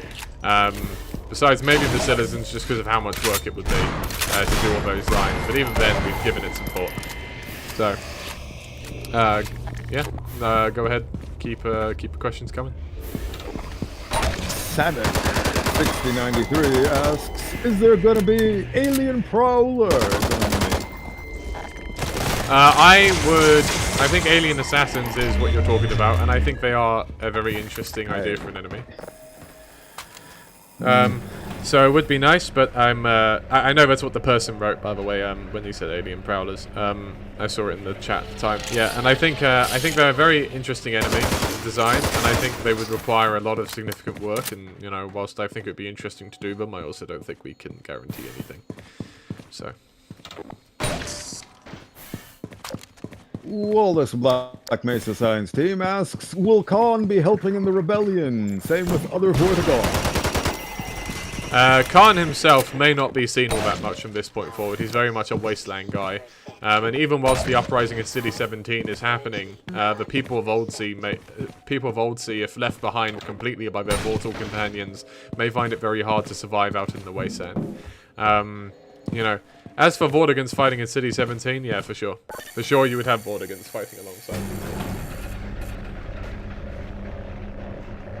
Lowy Ken 12 asks, will Aperture Science appear in Division 4? No. Aperture Science will not make a profound appearance in core RTBR. My opinion on these things, right, is that there's fundamentally three types of spin-off that you could develop for a mod like RTBR, right? You have mods which expand one particular character's story, and so that's like Salvation, right? You have mods which kind of like take it into a different medium, like VR, or like RTX, or like deathmatch, or an arena-style gameplay, for instance. And then you have, you know, lastly, you kind of have mods which expand the wider world without specifically going into the core story, right?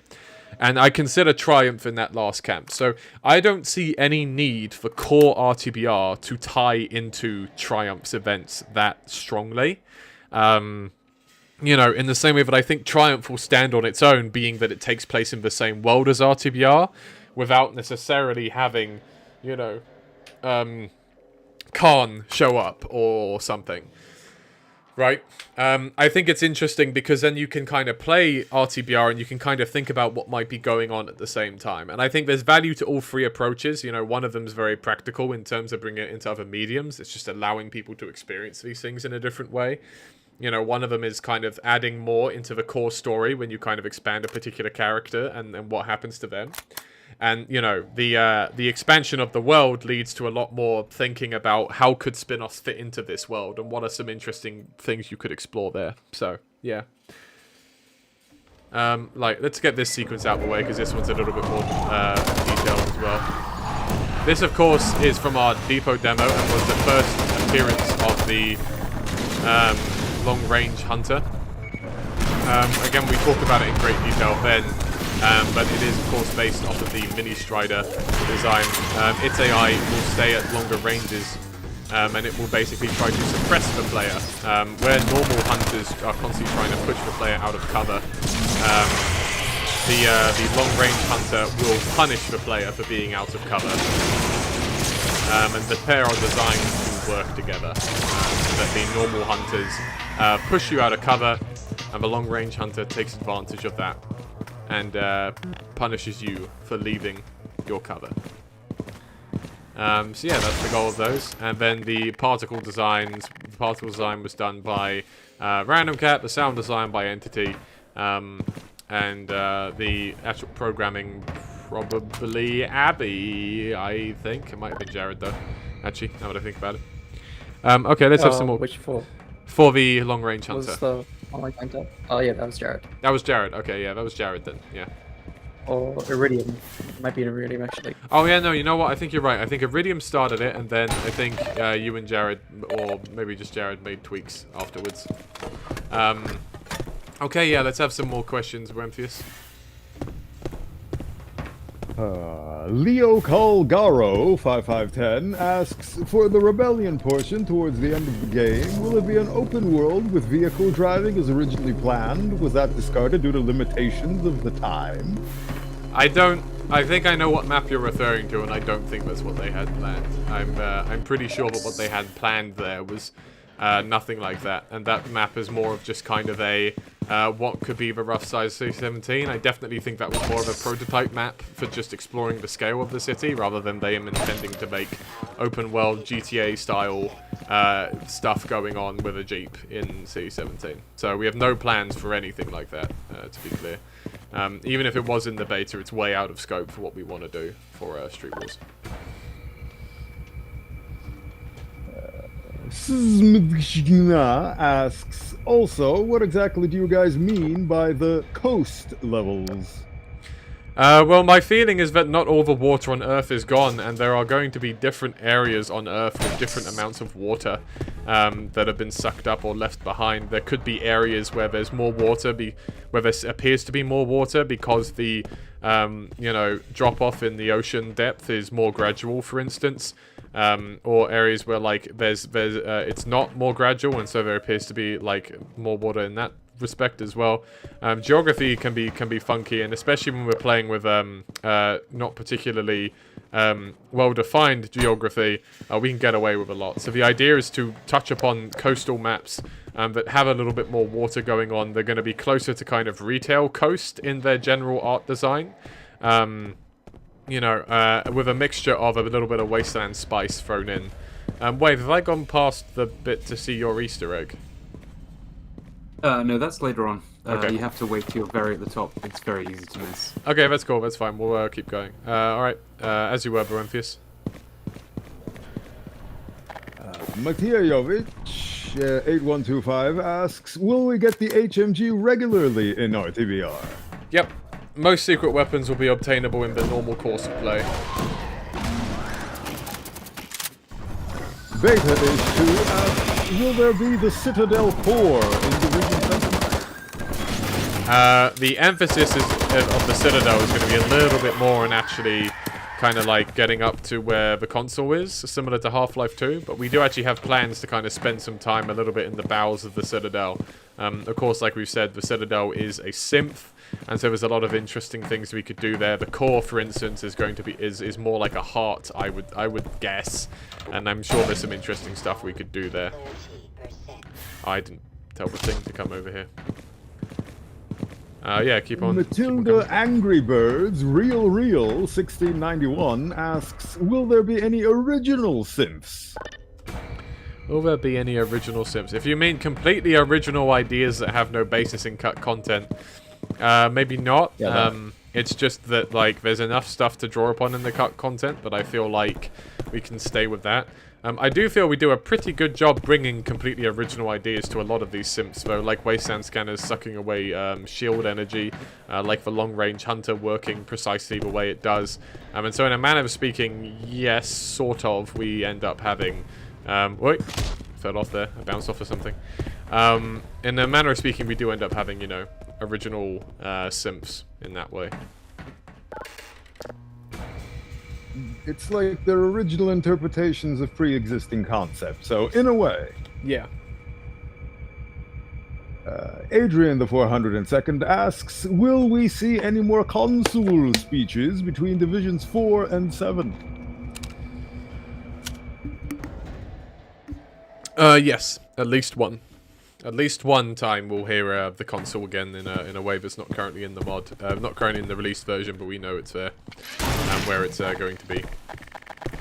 I suspect you would hear from him again during Division 6, besides the other place we already know about.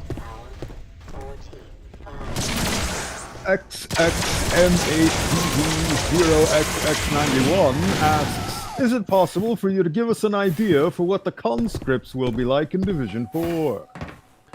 Well, the general idea that we're rolling with is that they are going to be a conglomerate of lots of different military units. They're kind of going to be a mixture of whatever was left, really. So it's not going to be one defined military force or unit, right? It's going to be like who was left and we put them together. Logically, you would assume that most of the actual military of America was killed during the 7-hour war and the other various conflicts. And so you can probably assume that the conscripts are still grizzled post 7-hour war survivors of this new and pretty horrible world.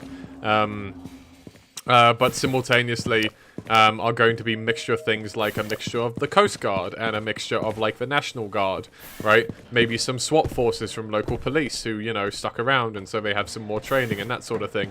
You might have the occasional Marine, and certainly Captain Vance, his background is going to be that he has much more of a military background, more formally. But yeah, in general, it's going to be a hodgepodge of people, really. Rabid Maggot 93 asks, are there any plans to bring back the idea of the slave Vortigons fighting during the uprising rather than just the unshackled ones? Yeah, I think it would be neat if there were shackled Vortigons that hadn't yet removed their shackles. Maybe even a scene where some rebels remove the shackles from a Vortigant in like a camp of some description.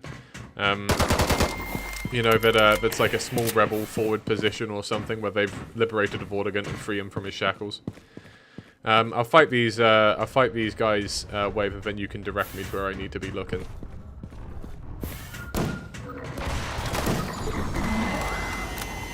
Should I keep going with the questions? I got 4 left. Let's have Wave direct me to this thing first, and then yeah, by all means, we're coming up on the. You're gonna need to go back a little bit. So if you go back on yourself just a tiny bit, and then if you look down from now, there should be a glowing bit of gold. Oh, there we go. What's that? It's like reflecting off. Oh. Ooh. There's a kill trigger. Yeah. There's a kill trigger. Of course there's a kill trigger. But that, you know, might be something. The Ark of the Covenant, maybe. Is that the actual Ark of the Covenant, which if opened will melt everybody who sees it? Possibly. It's the good ending. If you open it up, it's the end of the game. Credits Yep. roll. Bring it all the way up to the Yeah. Citadel, make the console open it. He melts into a very realistic wax figure practical effect. And then that's it. Yeah, this was thrown in for the actual release for Division 3. It wasn't in the demo. It was essentially Eric's idea.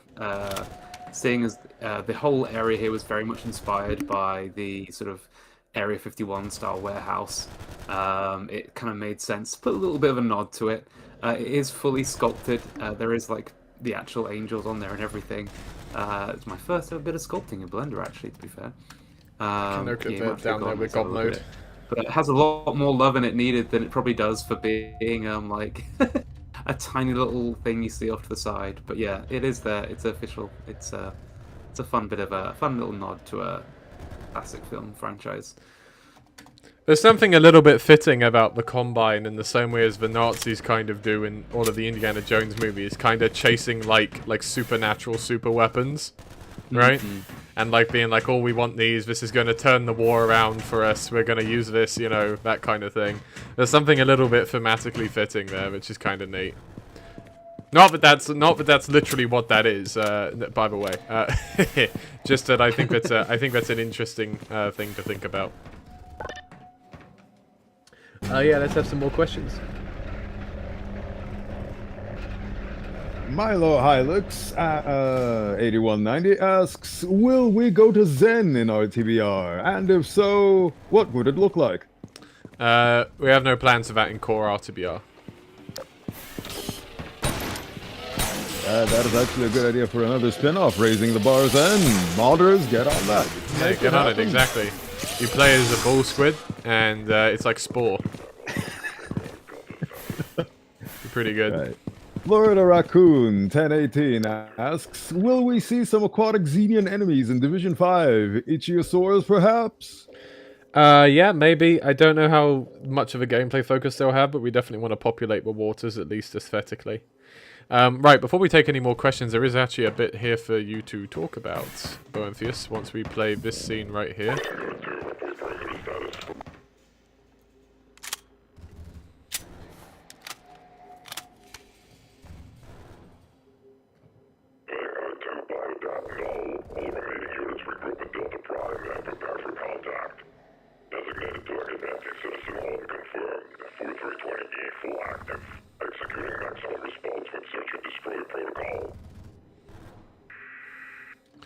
There you go. So that is the first introduction of the Depot Commander in this context. So Ozzy's not here, but Boenthius, would you like to talk a little bit about this? Well, yeah, like you said, that is the first official introduction to the overarching character that we have in the Depot, in the name of the Depot Commander. What is there to say about him in this specific instance? I thought maybe I'd this go is the find first him and time go look he at the room sees he's Gordon in, in the flesh and designates him as such. He's... There's a lot more to say about him in his later interactions. Oh, you can go to the... I've never actually gone here with no clip, but yeah, I just figured I'd come here whilst you were talking about him. Yeah. But like you said, the Commander is an attempt by RTBR to flesh out the Combine faction more and make them all their own individuals, people's character, motivations, and so on. Much like 48 and 94, which we are going to see later on. The Commander is essentially fully devoted to the Combine cause. As such, he has been given elevated privileges and is a character that was thought of by RZ, who then approached me about it, and we had a collaborative effort making the lines. He essentially pitched the idea to me. I fully agreed, because anything you ask me the voice, I will voice, no questions asked, so I was absolutely on board with the idea. And he gave me the premise for each of his lines, each of his scenes, and I went to the Combine over wiki and combinified all of his voice lines with the intent behind what RZ told me, and we had a back and forth, which lines were good, which lines were bad, which we had a big back and forth between the protocol that was delivered in environmental storytelling, where the commander was basically trying to do an episode 1 meltdown of his own facility to blow you up in it, which you eventually thwarted because you're Gordon Freeman. And we had a big back and forth about what that was going to be named. I think we agreed on Void Blossom in the end, because we were definitely trying to add the Combine jargon in there, because they invented for retail Half-Life 2 an entire language of how the Combine talk and operate, and how they refer to things like bullets being daggers, verdicts, and so on and so forth. Yes, indeed. Okay, yeah, there'll be more to say and see about the depot commander as we go forward, but from here I'll drop down and we'll head on down here.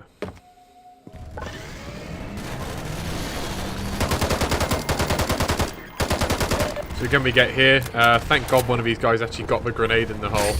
These soldiers are so unreliable getting the grenade in the hole, but that's why there's 3 of them. That's why there's 3 soldiers that launch grenades at this hole, because that's when it got to a, shall we say, acceptable probability that one grenade would go in the hole, and teach the player to throw grenades in the hole. So that is nice. These soldiers are very grenade happy. You'll see them throw a ton of grenades in this sequence for that specific reason. So that they're a little bit more prone to giving the player the hand that they need to understand this sequence. Yeah, otherwise we talked mostly about this sequence in the Division 3 developer stream in May of 24, so go ahead and take a look at that one in our sequence there for this bit. We basically just wanted to make sure we got the destructible holes from Half-Life 2 to have a feature in some description. So I didn't actually hit this one.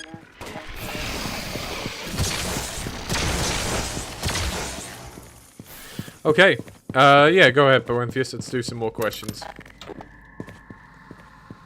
Okay, buddy, you do you. Asks, will the air exchange facility have a commander elite kind of like the one in Division 3? Most likely not.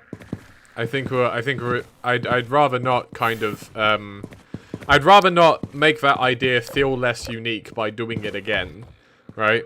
By kind of like having like a guy who's in charge of each of these and he's always like kind of there. I just think it would be a bit annoying. Now, I mean, the focus in Division 4's Airx on a Combine unit that you grow to fear is of course going to be the Combine Guard, right? And then in the weather control we do have some ideas about a strong Combine presence that will be memorable in of itself. So there will be Combine presences that are memorable in of themselves. Without necessarily redoing there being a elite every time.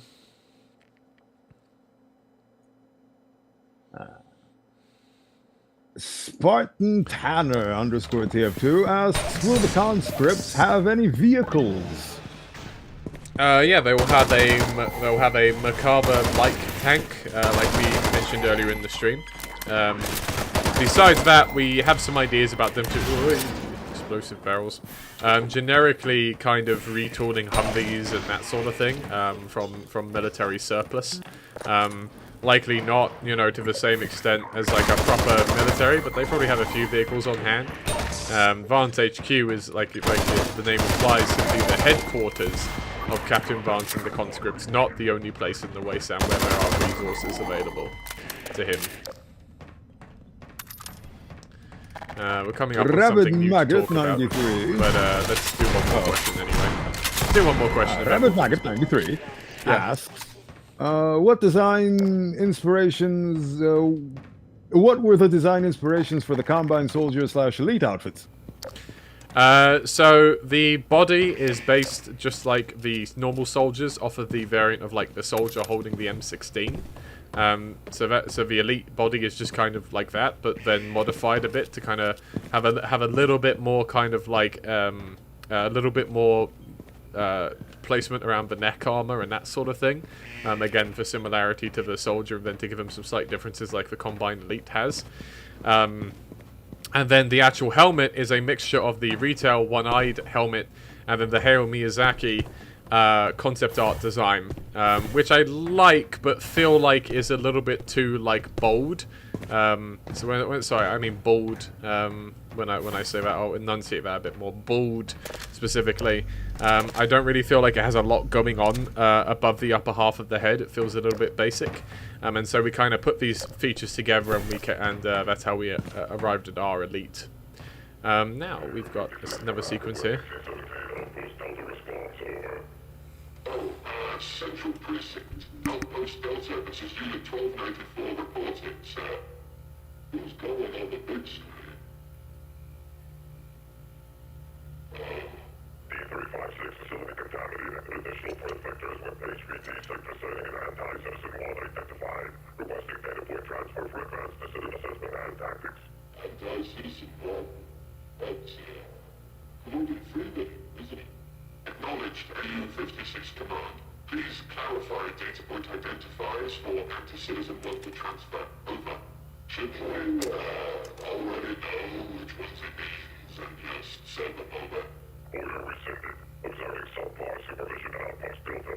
Will defer to alternative acquisition of requested data points. Resume and maintain. Over. Subpar? Hey, wait a minute.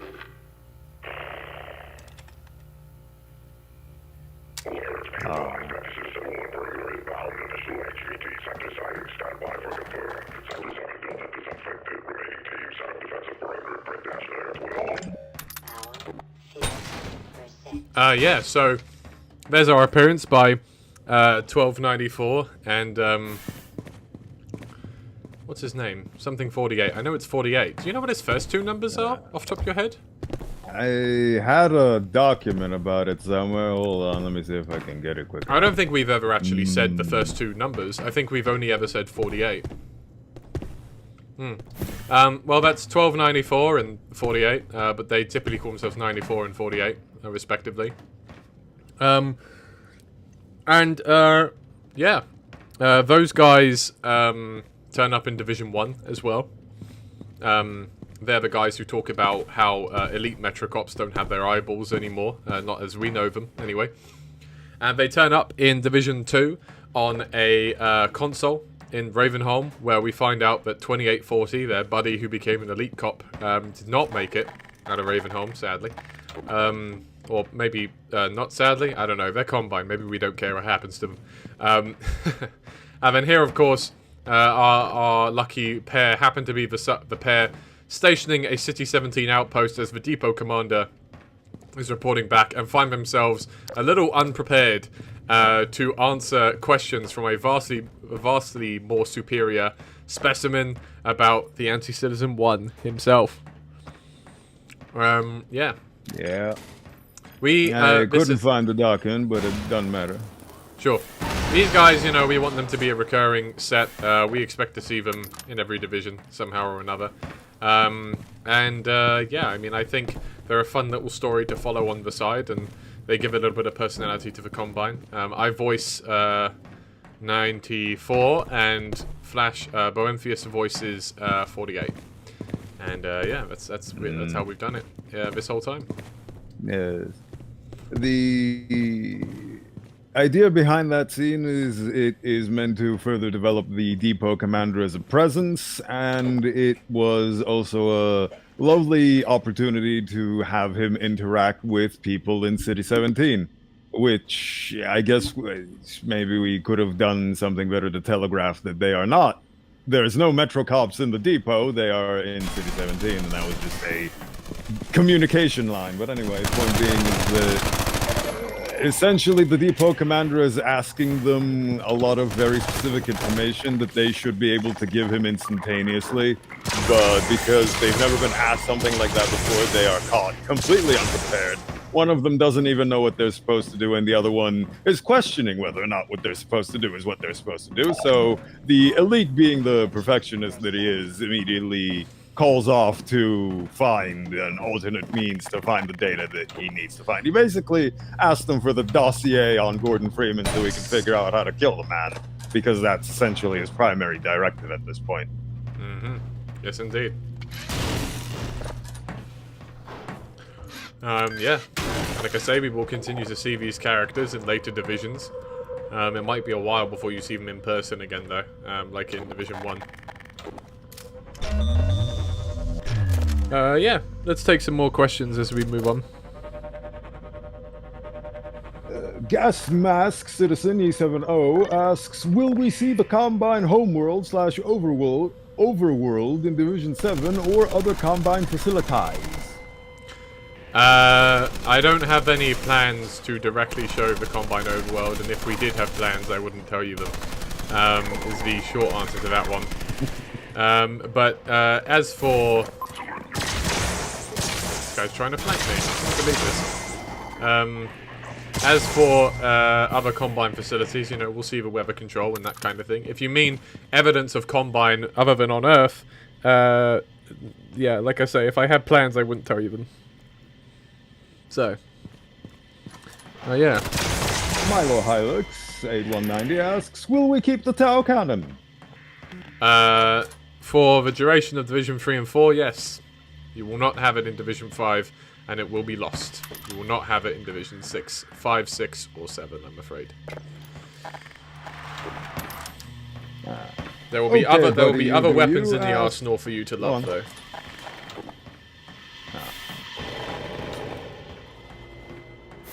Yeah, go ahead.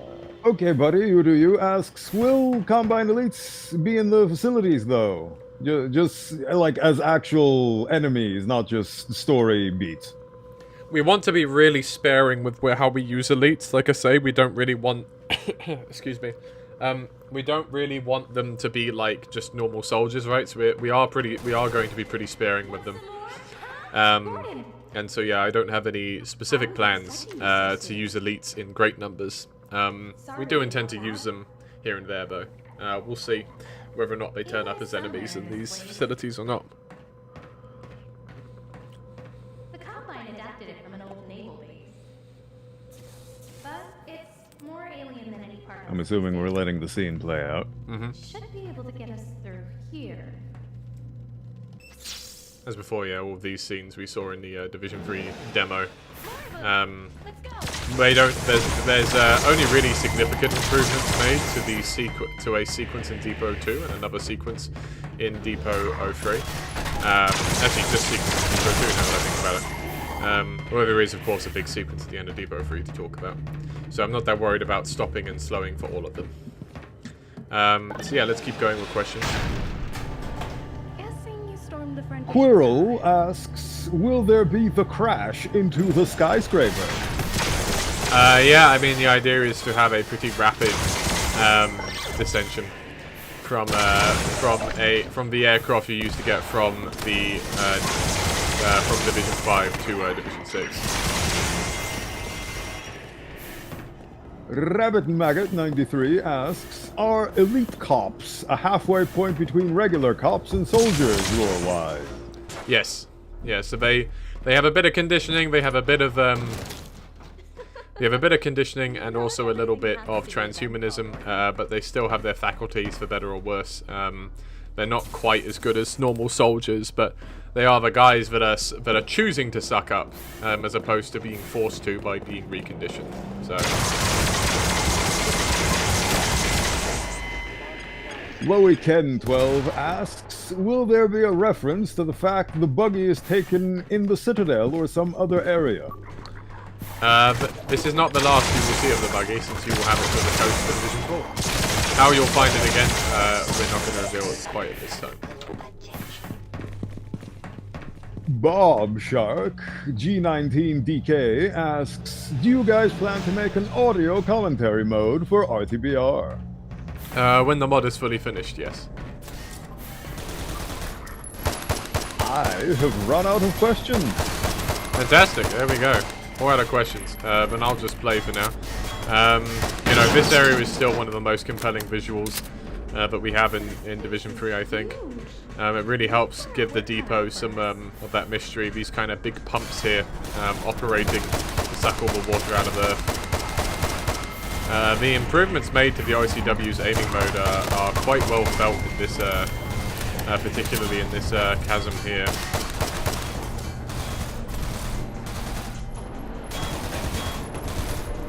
There's another guy shooting at me somewhere.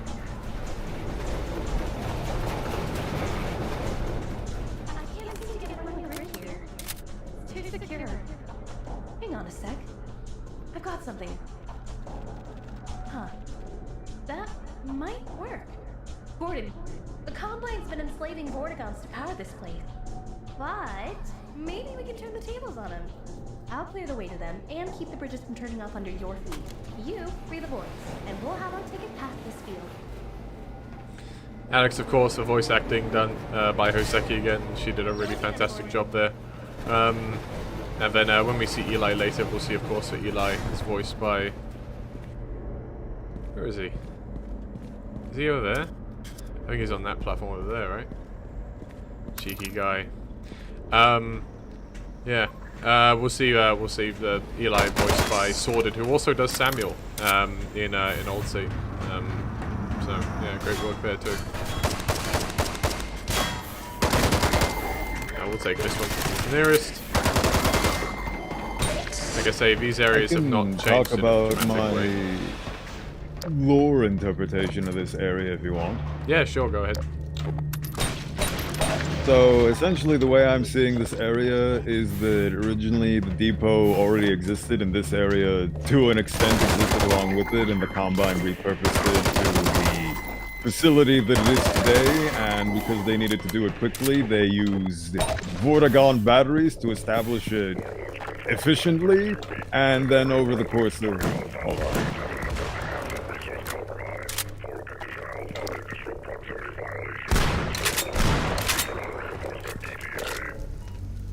Mm-hmm. Alright, that's him calling for backup, if I recall correctly. Mm-hmm. Yeah, he said it was an ETA on reinforcements. Yeah. Where was I? Oh, yes. So they used Vortigon batteries like the one we see here to set it up quickly, and then they set up a more permanent power solution in the form of the core you see in the later map. Once more, we are in the free man's debt. Lead on. This one is you, right? This Vortigern? I think the other one's Amy's? Yes. Yeah, that's right. That one is me, yeah. I am flattered that you can't tell the difference between the performances.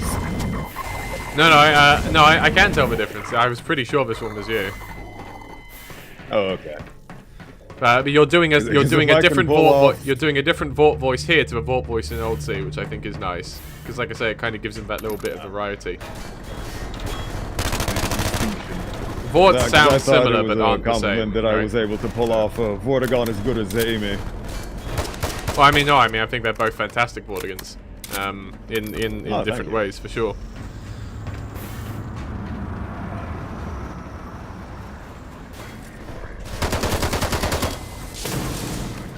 It's really nice to have a Vortiger for this bit because he just nails the guys on the platforms really well.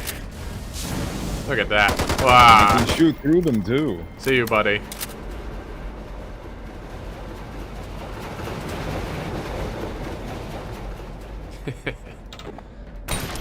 That soldier's not having a good day. Okay.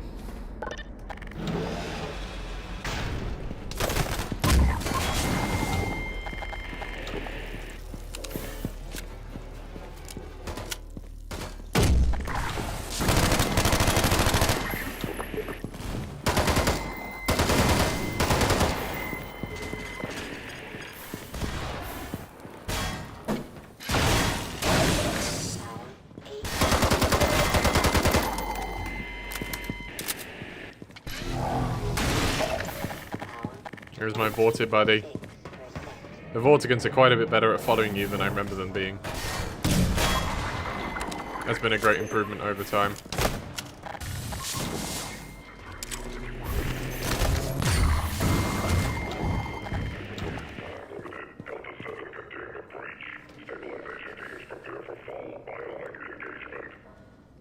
Nice. I guess that's referencing that the Antlions are beginning to turn up. Man is unfortunately dealing simultaneously. We are thankful for the free man's aid. Now we aid him in turn. Alright, let's roll. Yeah, the commander is unfortunately having to deal with the problem of the bugs slowly assaulting the facility because Gordon killed their king, and also Gordon himself. Yep. bit of a tricky wicket. Yeah, pretty terrible set of events for this poor guy, really. You just had to deal with a couple of citizens up to now, you know? It's like, whatever. Those guys just have, like, MP7s, and they don't even have a lot of ammo for it. Then in comes Gordon and Alex, freeze a couple of things, and the Antlions are knocking on his door as well. Disrupts the thumper, so the Antlions have even more territory. And also Alex should not be discounted as another threat vector that's causing mayhem in a different location to Gordon. Yeah. At some points. She was here first. Yeah, she kills a couple of soldiers on her way in here.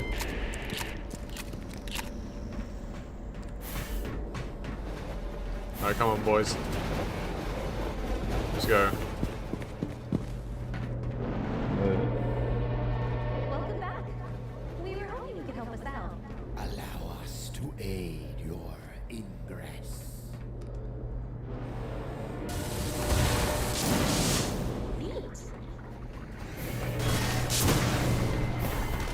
And then this bit's a nice little bit of power trip. There's a couple of soldiers, but they really stand no chance against a player, an Alex, and 2 Vortigans.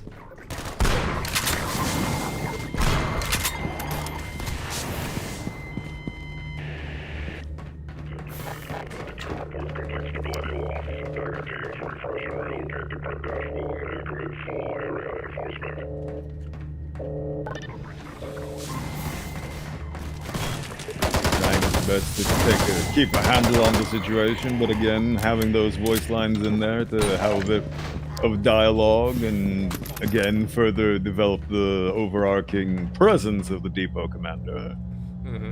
These bodies are spent. We shall make our way from here. Let it be known Vortalkind is keeping tally of the Freeman's exploits. Thanks for the help. Good luck. Okay. Why don't we take some more questions? It's going to be a bit before we have anything to say here again. Also, Abby had to leave, but before they left notes, so I could read those as well, because we are, from what I understand, coming into Depot 2 now, right? That's right. Are these notes about the GR9? Yeah. Right, yeah, that makes sense then. Yeah, sure. Yeah, let's talk about that when I pick it up, but go ahead and we can do some questions before then. Right. Lowican12 asks, will there be a place where we can use a headcrab canister launcher or a mortar like the Nexus in Half-Life 2? Not specifically. We would like to actually put a headcrab canister launcher, because someone noted that there isn't actually any cases of headcrab canister launching in RTBR, and I think that's a good point. But the player will not be like responsible for launching head canisters at like the Combine or anything. Vishna asks, any thoughts on adding the weird pale Combine slug soldiers or the hairy super soldiers? Also, lore-wise, are the Combine guards a higher rank than like elites, or are they just low-ranked brutes? No plans for the slugs, and the guards, on the other hand, are more like auxiliary units. They haven't really got a rank per se. They're kind of like very advanced stalkers, I would say. You know, the synth suit is doing most of the work. Someone really pissed these things And off. I have run out of questions again. Sure.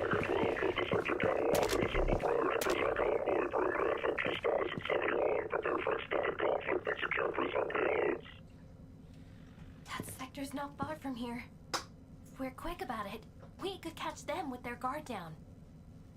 Yep, so we have a couple of extra Alex lines in 3.1 as well that are coming in. That's one of the main changes to mention here. I would say some of the bigger changes to the depot are actually in this map now that I think about it. You know, bigger changes for 3.1, I mean. Of course, there are changes throughout for Division 3, like the addition of the depot commander and stuff. But for 3.1, the biggest changes are in this map, for sure. We're coming up on one of them, in fact. So, let's talk about this secret a bit. So this secret here... Hello, Alex? Oh, she still has a little bit of trouble coming into this area. That's fine. So this secret here, right, is a little bit well hidden. A little bit.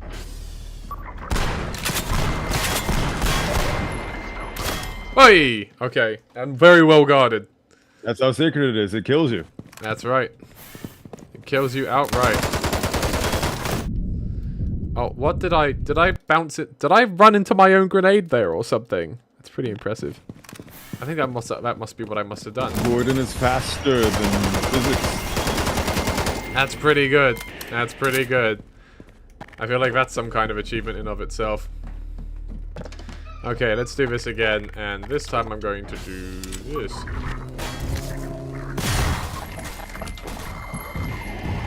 See a little bit of ragdoll boogie whilst we're here. So originally the idea was you came in here and you looked at a Wolfenstein wall and you pressed E on it, and you still press E on the Wolfenstein wall. That's a little well hidden. Oh, that's not ideal. Why are those errors? Like I say, these divisions are a work in progress. I know why these are errors. I compiled a separate model for the Vortigern vortex. That's fine. Well, I'll pick up GR9 in a sec.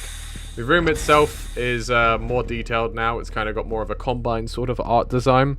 The supporters on the public Discord got to see this without the error signs, which is with we use some recolored Vortigern vortexes, resized Vortigern vortexes for the top and the bottom here. And the room itself is a little more detailed. So in Division 3, this was kind of a bit more of a plain room, because it was just meant to be kind of like a Doom secret. And so we added a little bit of narrative framing. We did not make the area any less hidden, I think. That wasn't really the goal. The reason why this is so well hidden in the first place...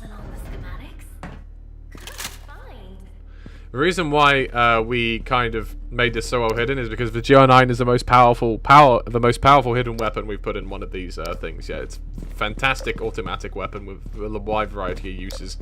So Abby can talk about. We can share some of Abby's notes now. Yep.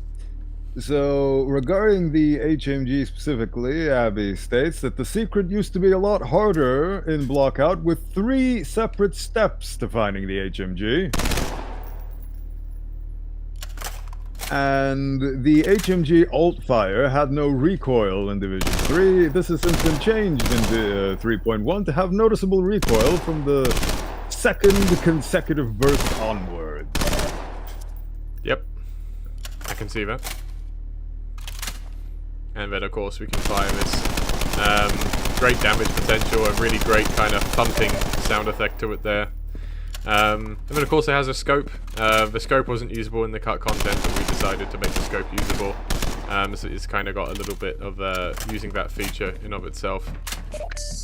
There's alternate reloads for it. One of them is intended to be the empty and then the non-empty.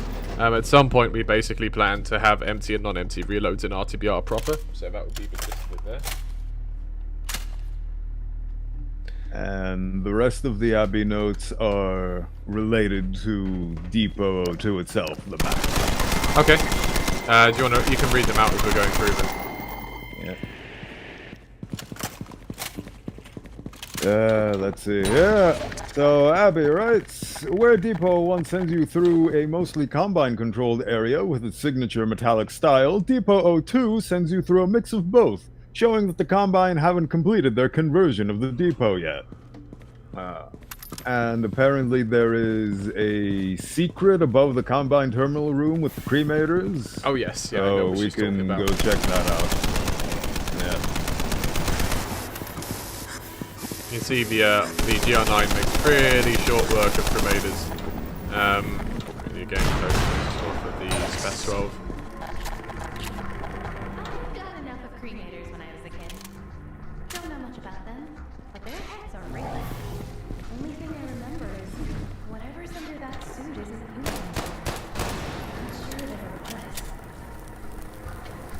Yeah, so this Easter egg is a little hard to get to. This is another stack things Easter egg, but maybe if I do this... Hang on, this might take a minute. I'm famously not good at stacking, so...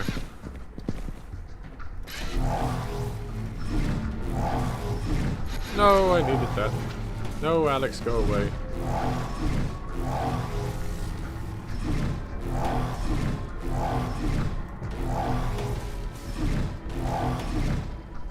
Okay, that'll do. Yep. There's a very hidden little Easter egg up here that gives you a whole bunch of stuff and is kind of hard work to find and get to. Abby was pretty amazed that was still there. I think she was expecting us to get rid of it at some point.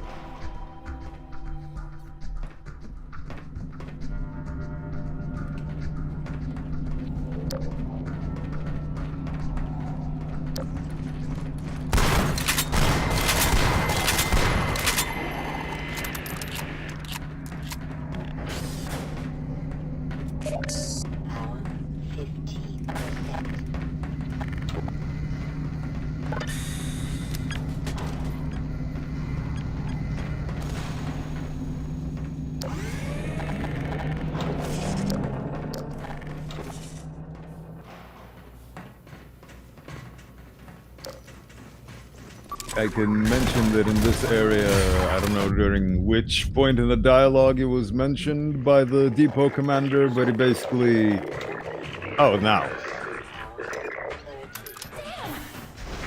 Yeah, this one. Oh, here is where he springs his trap. This is his first plan. He basically traps you in this room to try and kill you. But I believe in some of his dialogues earlier, he mentioned this to his subordinates.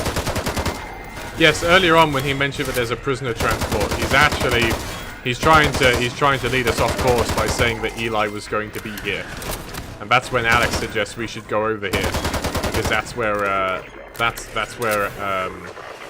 yeah. That's where we can get Eli. Basically, is the idea. That was the lead, and this is the payoff. For the commander anyway, but as you well know, you're Gordon Freeman, so obviously you survive this and live to tell the tale.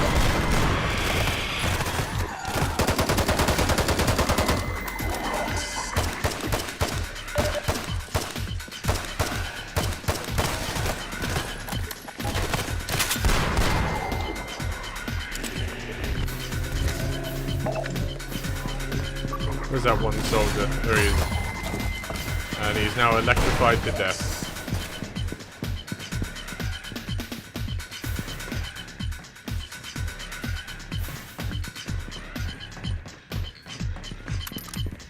Due to the nature of how Combine soldiers and how the commander speaks, they speak very quickly with a lot of Combine jargon, so on top of the voice filter, it is very hard to understand them, so you'll have to do repeat takes and just read the dialogue for itself to be able to understand half of it, so it is understandable that his little schemes go over people's heads. Yeah. Poke around inside. I'll keep an eye behind us. I think RZ added this sequence for Division 3 from the demo, and I just want to bring attention to it. Alex being a bit more useful. Wants to watch your back. And create a bit of cover for herself. Which is a very neat little sequence that RZ added here to give Alex a little bit more prevalence. I haven't talked about these dedicated LICW ammo cases, which are modeled by Jaden Wallace, who's the same guy who did our cage lights. They give the LICW some actual ammo pickups. For the AKM in Division 2, we just have other AKMs that you can pick up, because it made sense to place them around a bit like that. But yeah.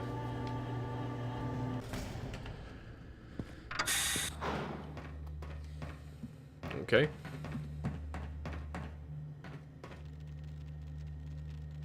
There's Eli. Let's go get him.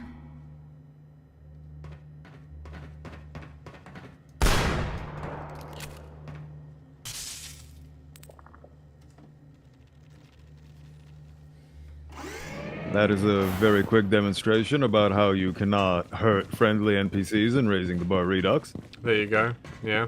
This door used to open once upon a time and open up into the void, which was fun. I remember that during playtesting.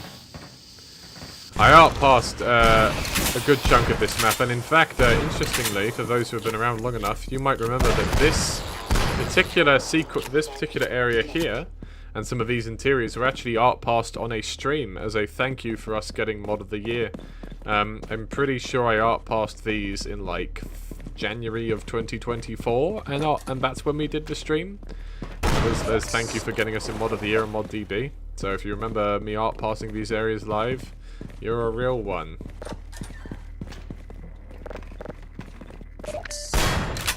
I remember watching that stream. It was pretty cool. Yeah, thank you. I was a little nervous about exposing my art passing practices to the entire world there, but you know. Okay. Come on, Alex, let's go.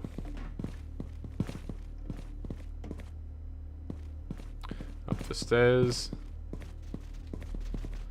Cement lines, 1, 2. Oh, I'm almost out of shotgun ammo. Hang on, I should probably go in this room and get some shotgun ammo. Oh. Okay. You got it under control, Alex. You'll be fine. All right, back up.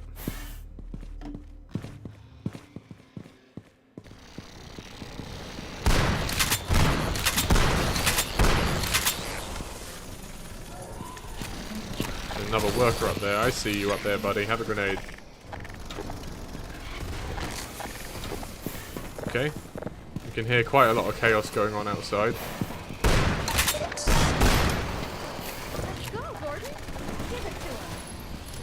So this is probably the most hectic fight of the entire division besides the king itself, I think.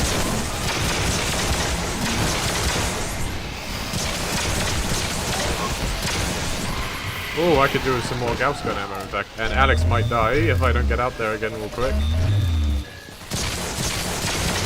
Oh, she could be doing better. Could be doing worse.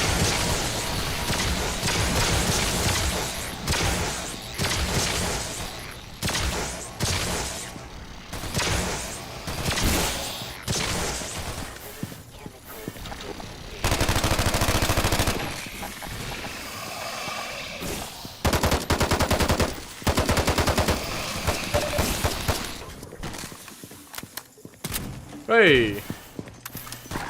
And then out of oh, 2 shotgunners were just about to point blank Alex there. That would have been a game over. How did the Combine thank us for dealing with this horrible Antlion mess? They sent out a bunch more guys to kill us. How about that?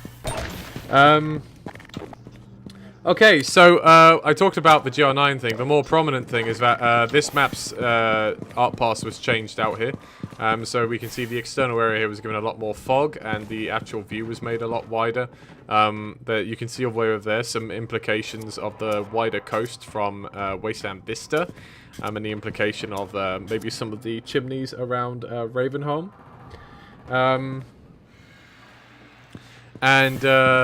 Yeah, but we also changed the time of day to be at sunset instead of during the daytime. That will make this, like I say, a little bit more in keeping with everything else, where instead of there was a little bit of a time inconsistency that we didn't really catch, and we've since corrected in 3.1.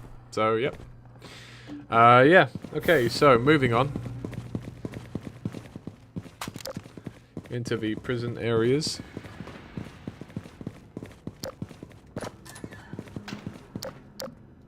Gordon. We have Sworded and Eli. Dr. Maxwell! Let me get you out of there. My long-lost clone. Oh! Sworded's here. Hello, Sworded. 40 winks and a yes, nice I've been here. Coffee. Sworded's here, so there we go. Some experimental healing treatments in a cutting-edge lab. But I'm not the only one that needs help. Free us!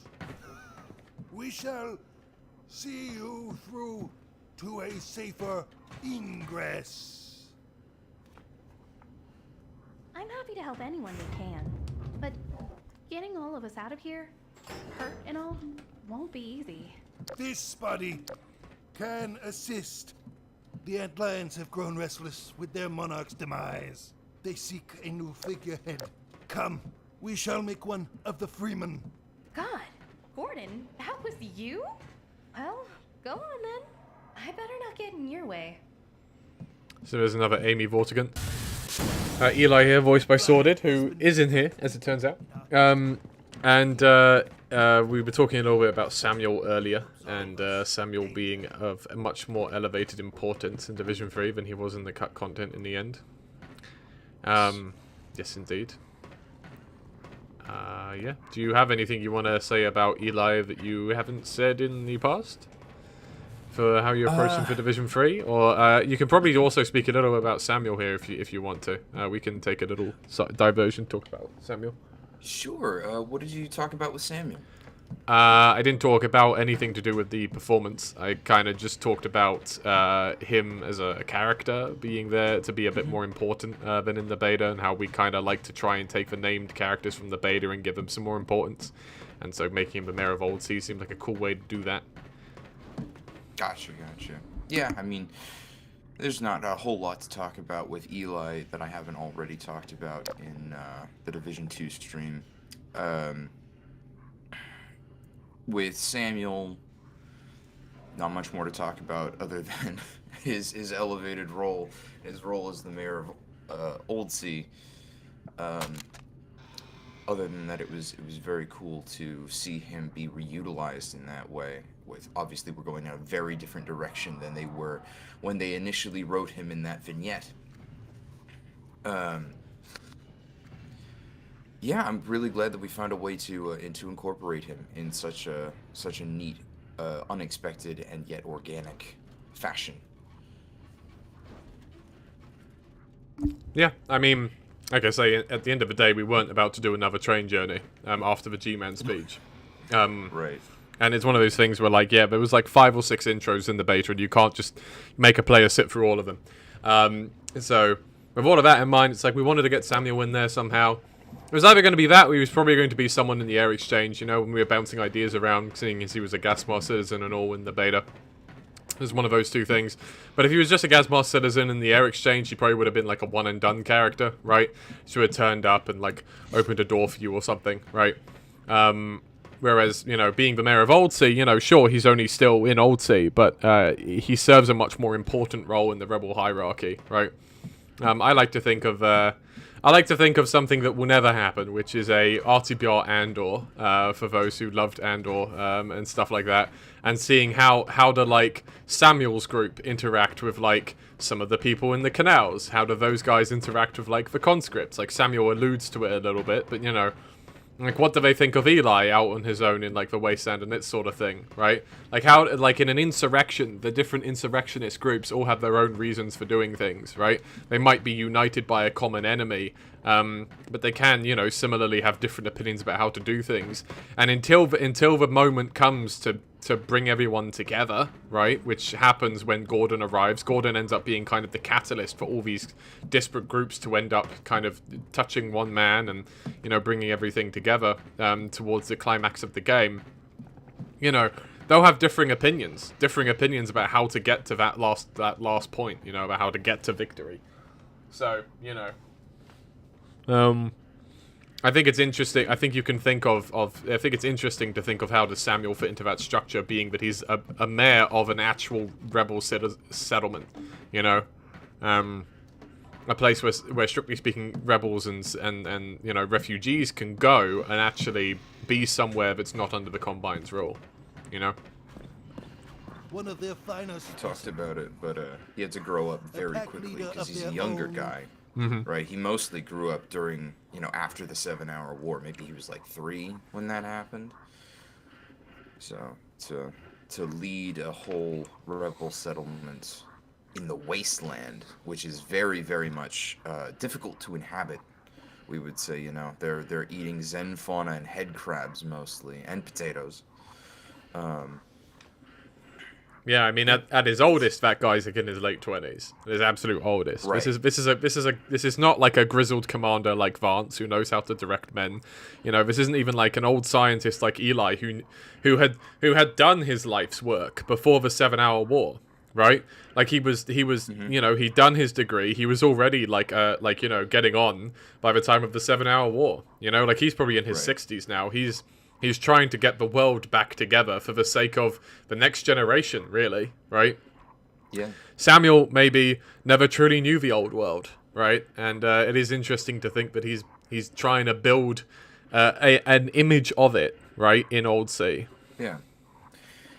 It might be, you know, there might be some unseen benefits to a younger leader who didn't have the who didn't grow up with the softness of the old world trying to carve a path in the new one, you know. Yeah, right. Definitely. Okay, the main improvement to this sequence is that the guard now has its own animations, both for being stuck in the rubble and for getting killed to take the theropod out of it.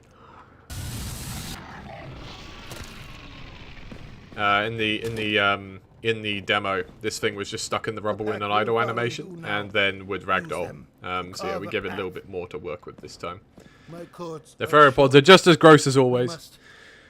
But I don't have anything else different to say about that. And by the way, when I said imagine an RTPR Andor, that was definitely a cue for someone from the community to go on Archive of Our Own or something and write that, just so you guys know. Someone should go and do that. The Antlions will follow him. These streams are gold mines for RTBR trivia. Thank you. We won't forget it.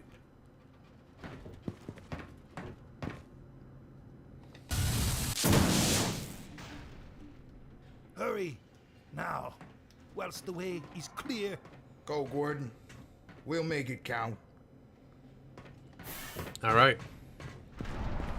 Now's our bit where we get to use some Antlions. So in the demo, this was the only part you got to use some Antlions in Depot 3. And, you know...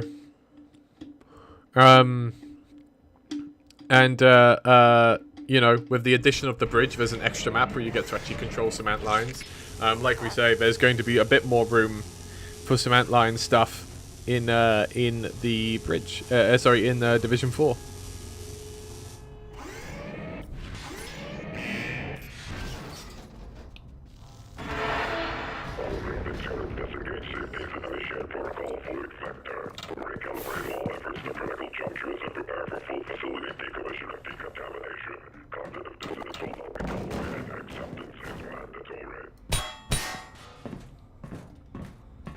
In that mandatory there, I could hear a little bit of your tinge actually.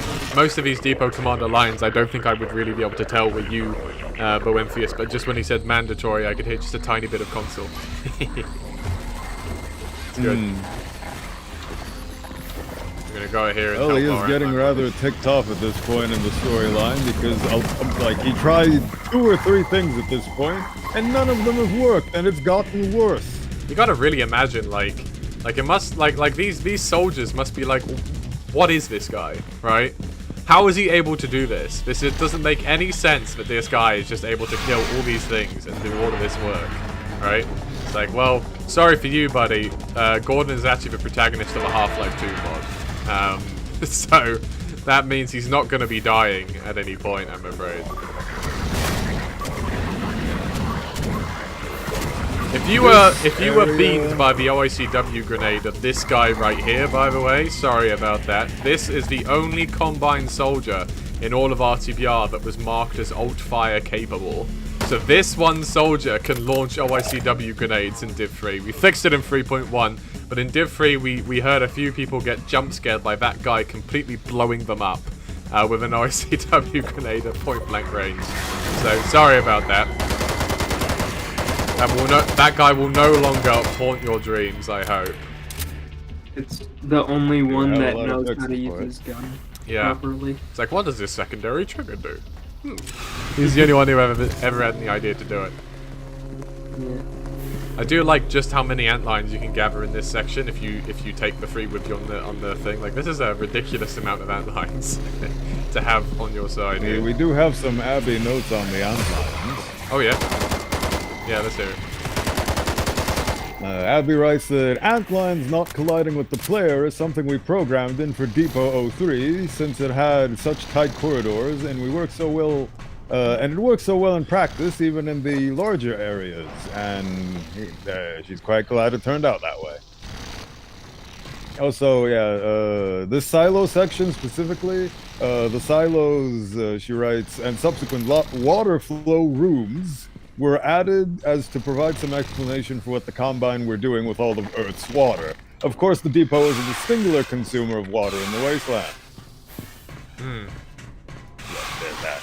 Also, these areas were ones that I initially art-passed from the beginning of this map up until a few corridors from now. But I had a lot of fun in this area because it was essentially designing what would happen if the Combine were drilling into solid rock and then making Combine facilities out of that. So I had a lot of fun making the juxtaposition between rock and Combine glass fortified rock, and of course the Combine metal sheets, which were then in subsequent developments further refined with specific new textures, like the ones with the big blue stripe, which I really like the addition of. I'm really stretching the limits of these antlions and how well they can navigate by trying to get 8 of them into the same place. But no, it's good fun. And yeah, no, you did a fantastic job. I think I ended up picking up some of this stuff and kind of just wrapping up. But as like when I did Salvation, your work is so evocative that it's very, very easy to pick up after you, despite like the quality of your art passing initially seems a little bit daunting if you have to pick up after work that you've started and kind of finish off something, right? Like in Salvation, but like it's surprisingly like it's like having to picture something in abstract versus having something completely described for you in front, right? And so if you spend some time just studying it, you find there's just plenty to look at to kind of study and get a really good idea of what to do, right? So I ended up finding it surprisingly intuitive to just kind of get a handle on what I should do to kind of, you know, keep the detail standard roughly similar. I appreciate that. One of my greatest passions is environmental storytelling, as has been ingrained in me since the yonder days of Half-Life, so I'm really glad that every single room that I work on in RTBR has that come across it. Yeah. Okay, come on, antlions. Oh, there are 2. I'm trying to get too many antlions through here. I wonder what the limit is. I wonder if you're really careful, if you can keep every antlion that spawns alive. I wonder how many you can have here. I've got like, what have I got? Whoa, there's another one. I've got 8. I've got 8 right here, right? Have I got 1, 2, 3, 4, 5, 6, 7? I've got 8, yeah. I'm pretty sure you could have 12 at this point. I think there's one other spawn point where I lost a couple of antlions. Yeah, and you need them in this area. Here! No! My antlions! You need to know that area is coming to hold on to them, yeah. Now I only have the 4 that come with me into this room. Oh well. If someone goes to all the hard work to keep every antlion alive and to bring them all the way through to the end of the map, I'll give them an exclusive teaser. How about that? We could have that be an achievement. It would be a very difficult achievement, but an achievement. That'd be a very difficult achievement. I guess you could be a little more reasonable about it by making it something like get like, I feel like it's reasonable to get like 12 antlions to this point. Oh, I might die. Oh no, okay. That'd be the first time a Cremator has killed me since Division 1. Actually, I don't get killed by Cremators very much during testing, but that would have been nasty. I just about made it. Gordon Freeman calmly exclaims while on fire, "I might die." That's right. Okay, so this area is quite different. So in the good job, buddy.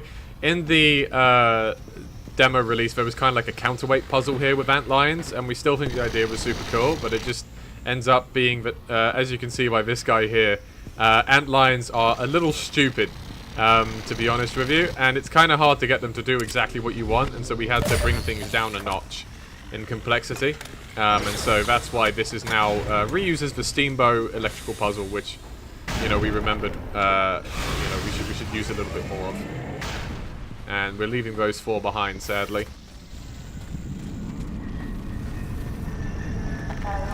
Oh, this is the core in question, where the Combine had a bit more time to utilize Vortigaunt slave batteries to build this thing.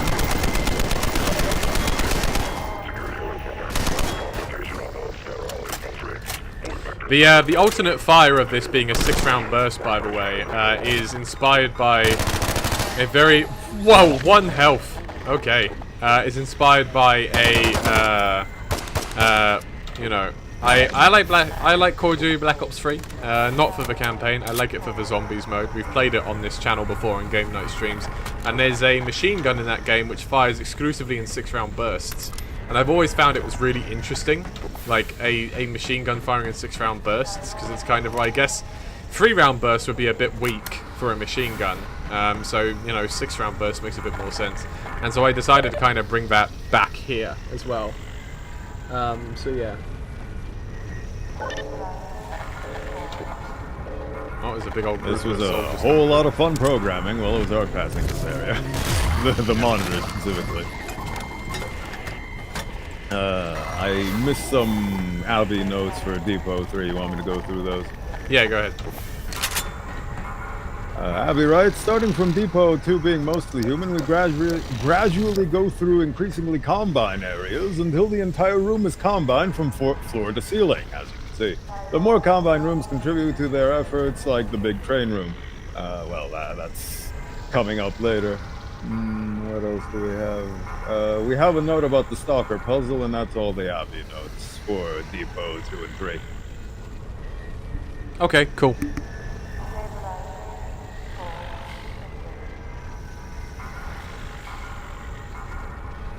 Yeah, okay. We've got a cool... I wanted to wait. We've got a cool sequence coming up here.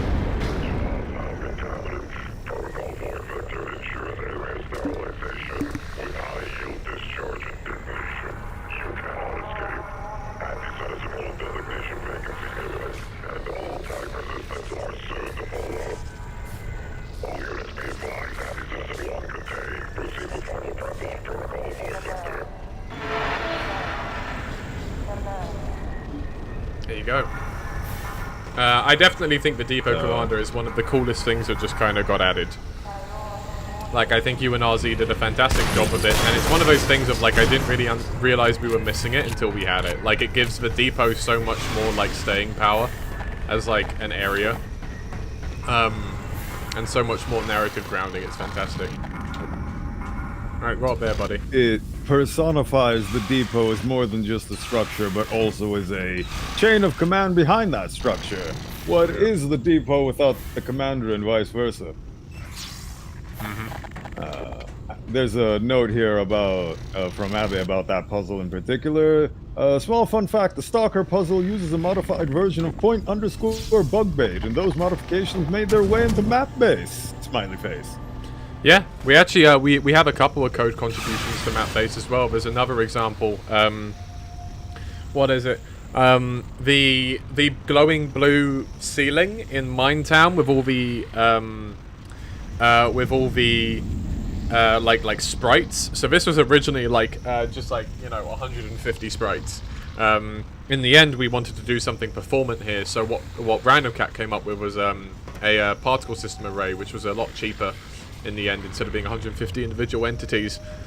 But we needed but rather than Random Cat manually place every particle system there, what him and Abby came up with was a system to be able to place a particle at a particular coordinate in world space via the control point system on the particle system. And so that's what we did for those, and that also made its way into map base.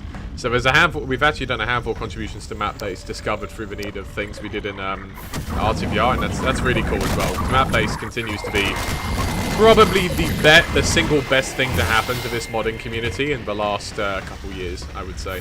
Map base. So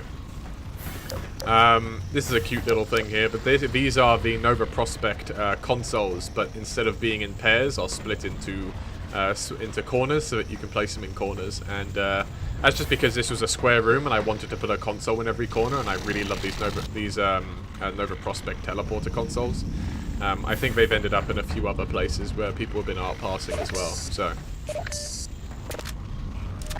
Hey, I used to get so frustrated whenever I wanted to use those, but you couldn't because they were a very specific dual set. So I'm glad to hear that you separated that into a single thing now. And talking about the goo that was in caves yesterday, this is that same goo. I did it here first and then put it in the caves when I was art passing it later. Is it goo? Is it like electricity? I leave it up to you to guess. It is flowing menacingly and obscuredly into a direction, and that's its main job. Arc passing this room is one of my prides and joys for this map. Oh yeah, the train, the kind of crane storage system here is pretty fantastic too. Yeah. And it's a good callback to the one we have in Train Station as well, from the concept art. It's a fantastic art pass here. Yeah. Alongside the chasm in Deep Level 1. I don't think I got that hunter. No, I didn't. Great art pass for this chapter.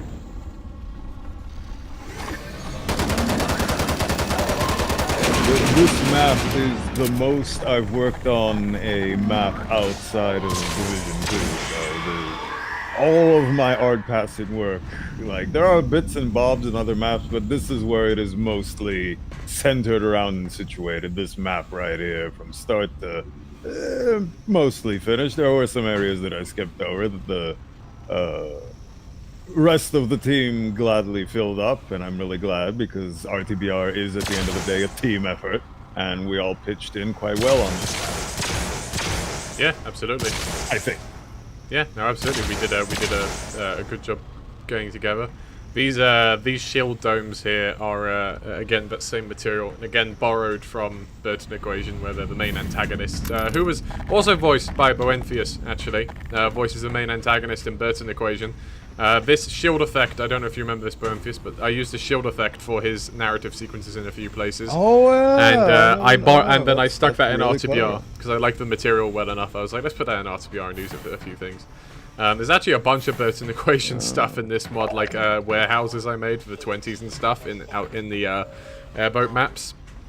And there's even some coagulation stuff here and there. I didn't talk about it in the caves, but the red webbing retexture in the caves in RTVR is, I just lifted that from what I did for coagulation. So there's a handful of things which find their way in time and again from the various other mods from the wider RTBR alumni. It warms my heart to know that a little bit of Boyton lives on in RTBR. Ah, yes. It's only right. I'm just going to get rid of these 2 bullets, but I don't accidentally swap to it in a very inopportune moment. Okay, so this is another puzzle here, I believe. I meant to kill a stalker. Yeah, that's right. So I need to get a stalker up there. And you get an antlion up there. Best way to get him up there? Oh, there we go. Up there, buddy. I don't think we pointed this out yesterday, but it's something that I just remembered. There's a Burton Equation Easter egg on the submarine. Constantly. Oh, that's right. That's You right. forgot about that. That's right. Yes, there's one of the crew members is Burton. That's pretty good. Okay, this entire puzzle area was redesigned. Was this you and RZ Wave? Yes, this was, yeah. So we kind of reconceptualized that last puzzle because it was quite difficult to understand the telegraphing, and it's very different. So we incorporated parts of the previous parts of the level, like having to kill the stalker first. And of course in a minute you're going to use the steamboat to shut down the potential reactor destruction over in the corner. So there was elements we lifted from earlier on to hopefully kind of be a kind of an end point to the level. RZ kind of conceptualized the gameplay for it, and I did the art passing for it and came up with the sort of how it would work with the player flow. But yeah, I think it's a good iteration of what we had before. That keeps the same spirit, but hopefully makes it a little bit easier to understand what to do.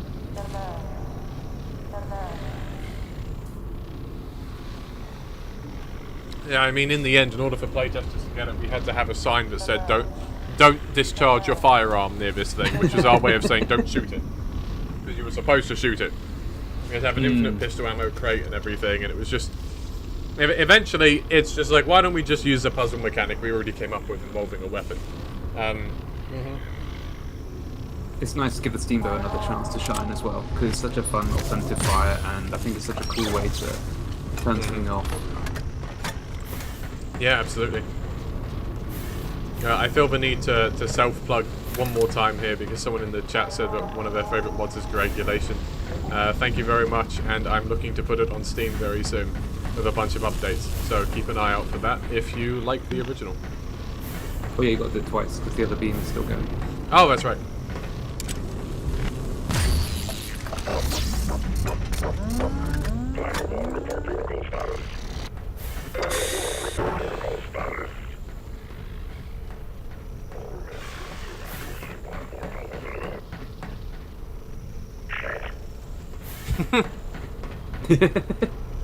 That's it. We finally got a swear out of him. We've pushed him too far. Absolutely. So much emotion from this man. So originally, the narrative concept that RZ had for that room is that is basically where the engineers are that are trying to overload the core. But being the Gordon Freeman that you are, you basically ruin that by stopping the core overload function and basically destroy the last-ditch effort the commander had at doing any damage to you or anything in the vicinity.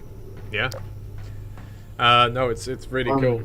There's two things worth talking about that are just about to come up. So one of them is that this sequence with the animations has received a complete sound overhaul for Division 3.1, and we're about to hear that.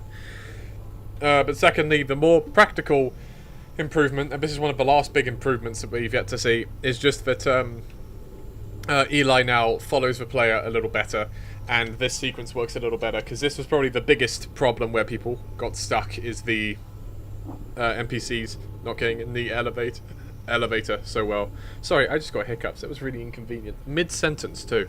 I just had to hold my breath a sec. Yeah, anyway, let's go in here. I'd say you stirred up the hive, but, well, you were the hive. You gave it to him good, Gordon? Like the old days, huh? Sure did. Get that field down and we'll get ourselves a ride out of here.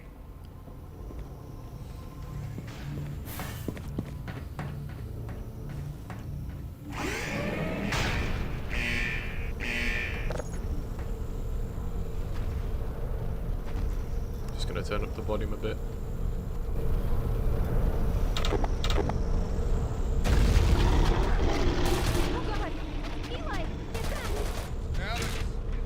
Watch out! Watch out! Let me just turn up the volume a bit further so we can really hear this. T-Bot! Yes!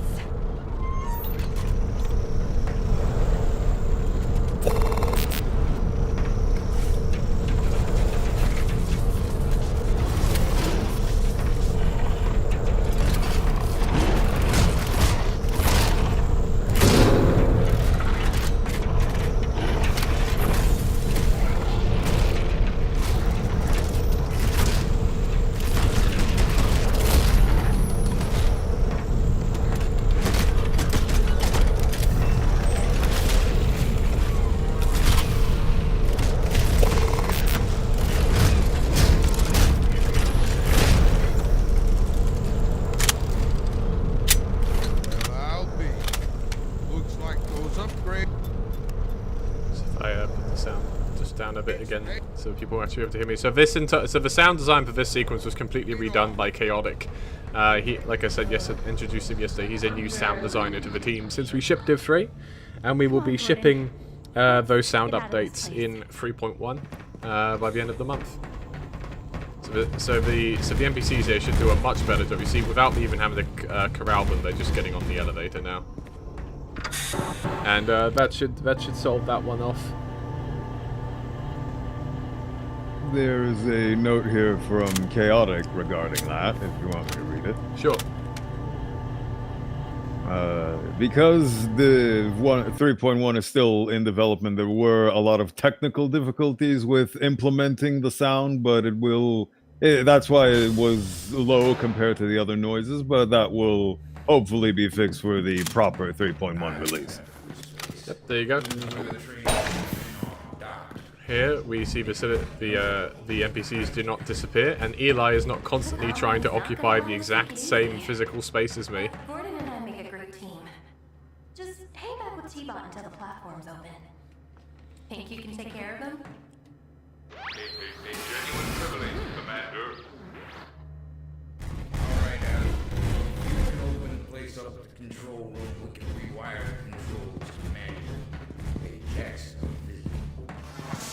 Now we're talking. Let's go, Gordon. So, Jackson, as we described in the past, we kind of explained in another article, we decided that Captain Vance's first name is probably not Captain, And so, given that, it felt like we needed to actually give him a proper name, and we decided on Jackson, which is a with an X, which is an Irish, I think, root of Jackson with a CK instead. So yeah, so that's his first name. That's what Eli's referring to there when he says Jackson, a visit. And also, I wonder if people would find it interesting to put together what the extra movies are that we referenced in Division 3. People were pretty good at picking out the T-bot lines for Division 2, and there was 1 or 2 people who got a handle on that. But for Division 3, of course, we've again done the same thing of using the lines for it. We'll still be kicking, even with all the mess we've made.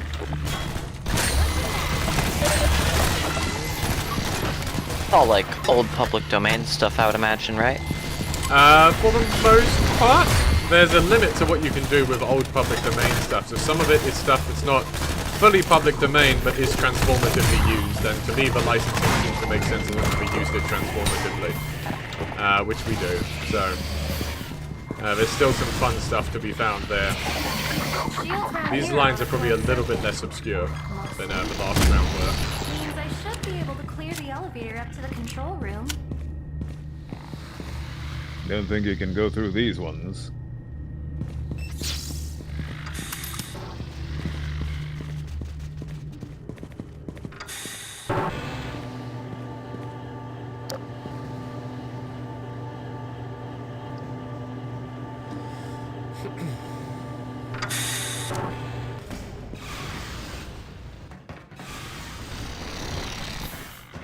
Bunch more ant lines. And we'll pop through this little area here this time. They're in lockdown. This will take me a sec. See, the antlion wants to come in with me. Can't be having it. Sorry, buddy.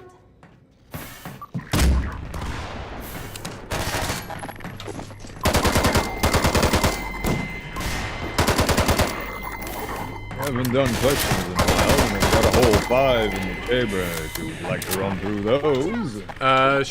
Maybe let's have Wave talk a bit about this as we go through this map. So I just realised this is a brand new map, so we might actually have to put something to say about this. Yeah, I mean, I'll let you fight off first, obviously. Sure. Can get a little bit intense this one. Nearly done there. Yep.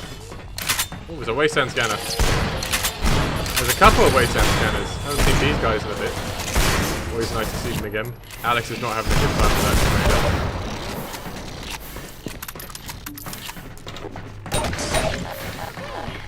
Give me a moment, Gordon. Bypass the docking clamp. Validate door encryption. There. The train should be open. Let's circle around and meet back up with Eli. Then we're finally out of here.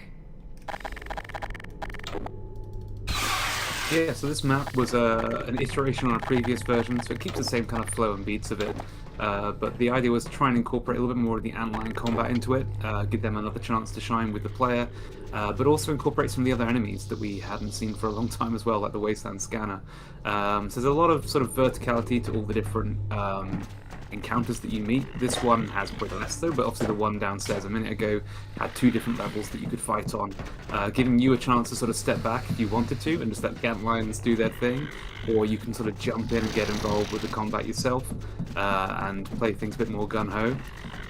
It was a really fun map to design, and I tried to sort of make it sort of loop back on itself, so it feels like you're not sort of like going in a one linear path. You're kind of following through sort of a loop back up with Eli on the train, which will hopefully become more apparent as we go through it.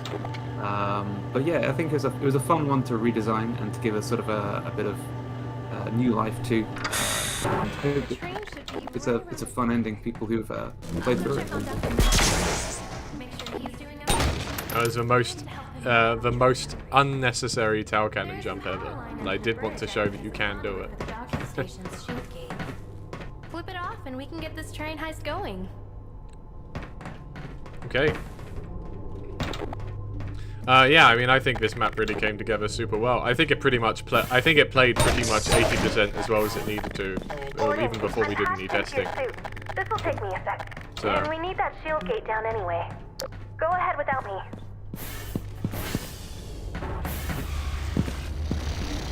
It's probably my favourite arena to work on.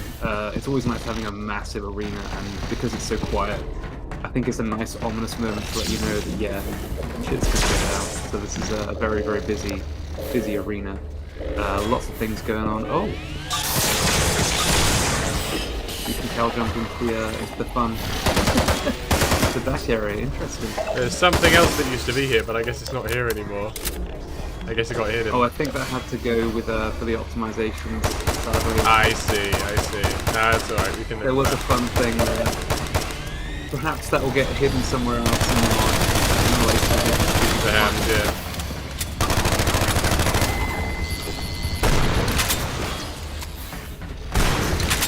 But yeah, no, I love this combat arena. It's a very challenging fight, but there's a lot of good verticality. There's a lot of ways to get around the arena as well.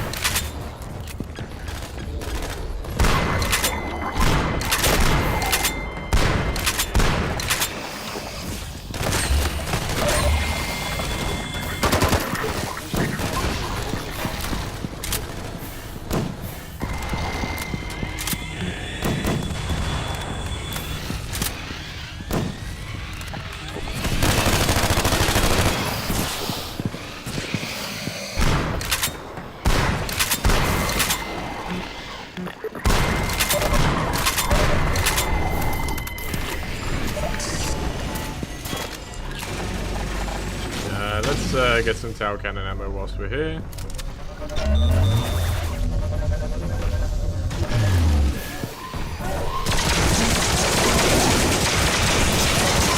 Okay, took out that hunter. I've got one more to deal with.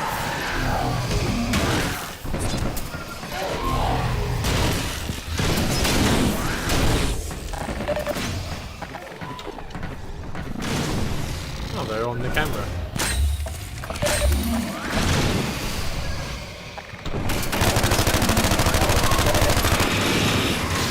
Alright, Hunter's dealt with. That's probably the best I've done in this sequence before.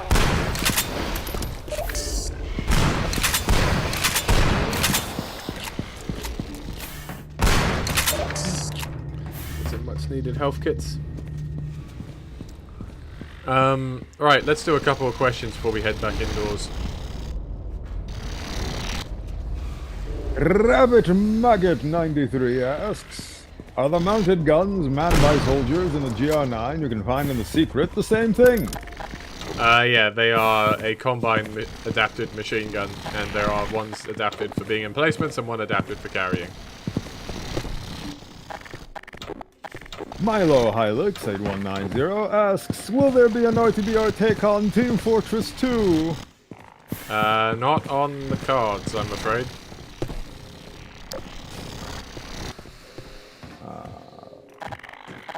UNSC Helljumper asks, how are the G-Man sightings distributed? Is there one in every map? No, there's not one in every map. They're distributed a little unevenly, really. We just kind of think now and then to put one in, and, you know, as our developers put them in and they think they've come up with a really clever spot for him, he gets to be snuck in. That's pretty much it, I think. Underscore Salsa underscore asks, do you guys intend to make subtitles captions for other languages besides English, like Portuguese, Spanish, Russian, etc.? Not until the mod is finished. It's the script is always in flux. Like, not like tremendous flux in some instances, but in enough flux that I don't want us committing resources to translating the whole thing until the whole mod is done. Rabbit Maggot 93 asks, how is the best way to support RTBR? You can donate under the YouTube video below, and if you do that, then all the money will be going to charity. We don't take any money for ourselves. Supporting us by watching our videos is great, but like I said yesterday, you know, we're now at the point where YouTube allows us to monetize, and that means there'd be ads on our videos anyway, even if we didn't choose for there to be ads on our videos. So as a consequence, we have ads, we have monetization enabled, and all the money goes to charity. We've donated to cancer and suicide prevention and LGBT charities so far, and have done 4 donations equaling about $300 or something like that from the YouTube monetization money. So, you know, if you want to contribute to that, you can always, that's another thing, this Potato wasn't very adventurous before, and people got stuck not knowing they needed to kill him, so now he comes in and comes find you, to make this sequence a lot more natural. Yeah, so if you want to support us, you can feel free to donate below to the YouTube stream. And as I say, all the money that goes to us goes straight to charities. And we can make the world a better place whilst we make cool mods.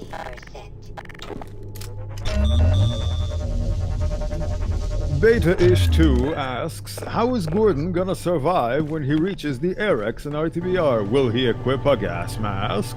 I'm not going to be specific about that, as that's active division target content, and we try not to spoil what's directly coming next now. Sight for sore eyes, Gordon. Fair enough. I'll say.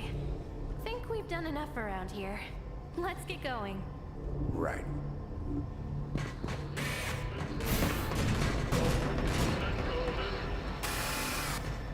Wade, would you like to talk about these trains a bit? Is basically the last thing we're going to talk about on this stream.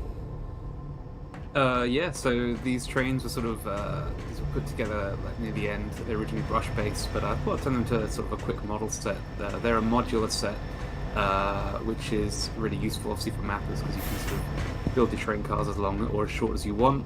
Options with windows as well. And yeah, I think they were kind of based off of trying to mimic Aiden style as much as I could. With the sort of the rivets being used, lots of sheet metal, and that very blue tinge to it all. But there's also a bit of a wasteland dust to it too, so you can see some sand and rust sort of appearing as they've been traveling through the wasteland. And yeah, hopefully we'll see more of these soon. Absolutely. I just want to say thank you to Rabid Maggot in the chat here for donating £10. Like I say, this money goes to charitable causes, and we really appreciate you helping us make the world a slightly better place whilst we're making cool mods for you to play. Yeah, so this is... well, we're coming up on the end here right now. Seems we're all set. Ready, Eli? Betcha. Let's get this locomotive on the move. Love the way that Eli says that, by the way, Sorted. Let's get this locomotive on the move. Thank you very much. Locomotive feels like a very Eli word to use as well, I feel. I think it works pretty well for him. No one else would just say train, you know? Another train's been dispatched on a parallel line on an intercept course. ID says it's their commander, making one last pass at taking us out. Damn! Gordon! We have to keep the system under control from here, or they could take it back from us. You've got to stop their train!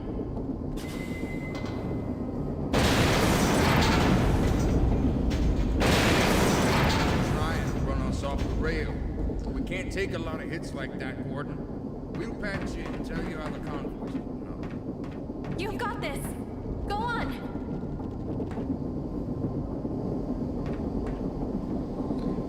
And that's how Division 3 ends. We had mentioned we were going to do a train heist. For scope reasons, we ended up having to move that, but rest assured there is still going to be a train heist, and you'll see how that goes at the start of Division 4. And where's T-Bot during all this? He's on top of the train. He's hanging out on top of the train. So yeah, then we reach the credits. So yeah, so thank you everyone for watching the Division 3 developer stream part 2.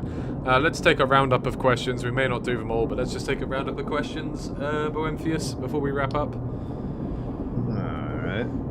Louiken12 asks, will there be more headcrab types introduced later, like custom types, maybe like the armored headcrabs from HLA? No plans for that at this time, but there is actually another variant, not like that comes off the dude, but there's there's like a grown-in variant on the Gnomes that you see in Ravenholm. So technically we did actually add an extra variant there, plus there's the baby headcrab, of course. So technically there's 5 variants in the mod. And the grown-in variant is based off of concept art, right? Yeah, it's based up a little bit off the Half-Life 1 concept art for the headcrab, the sort of purple one. Yeah, there you go. Adrian, the 402nd, asks, will Division 5 take place at night? No, the coast takes place at night. By the time you get to the Arctic again, it'll probably be very early morning. Like, we're talking like 4 AM or something like that, right? By the time you're getting to the Hyperborea and stuff. And that would leave time for the assault and the weather control to be at basically sunrise in the Arctic. Did we answer the Sactics question last time? Yeah, I mean, we kind of, I can just say that, like, we'd like to do Sactics for Div 5, but, you know, yeah. And that's about it for the questions. I've run out, and unless you have any you'd like to answer yourself as well, that's it from me. No, I think we can leave it there.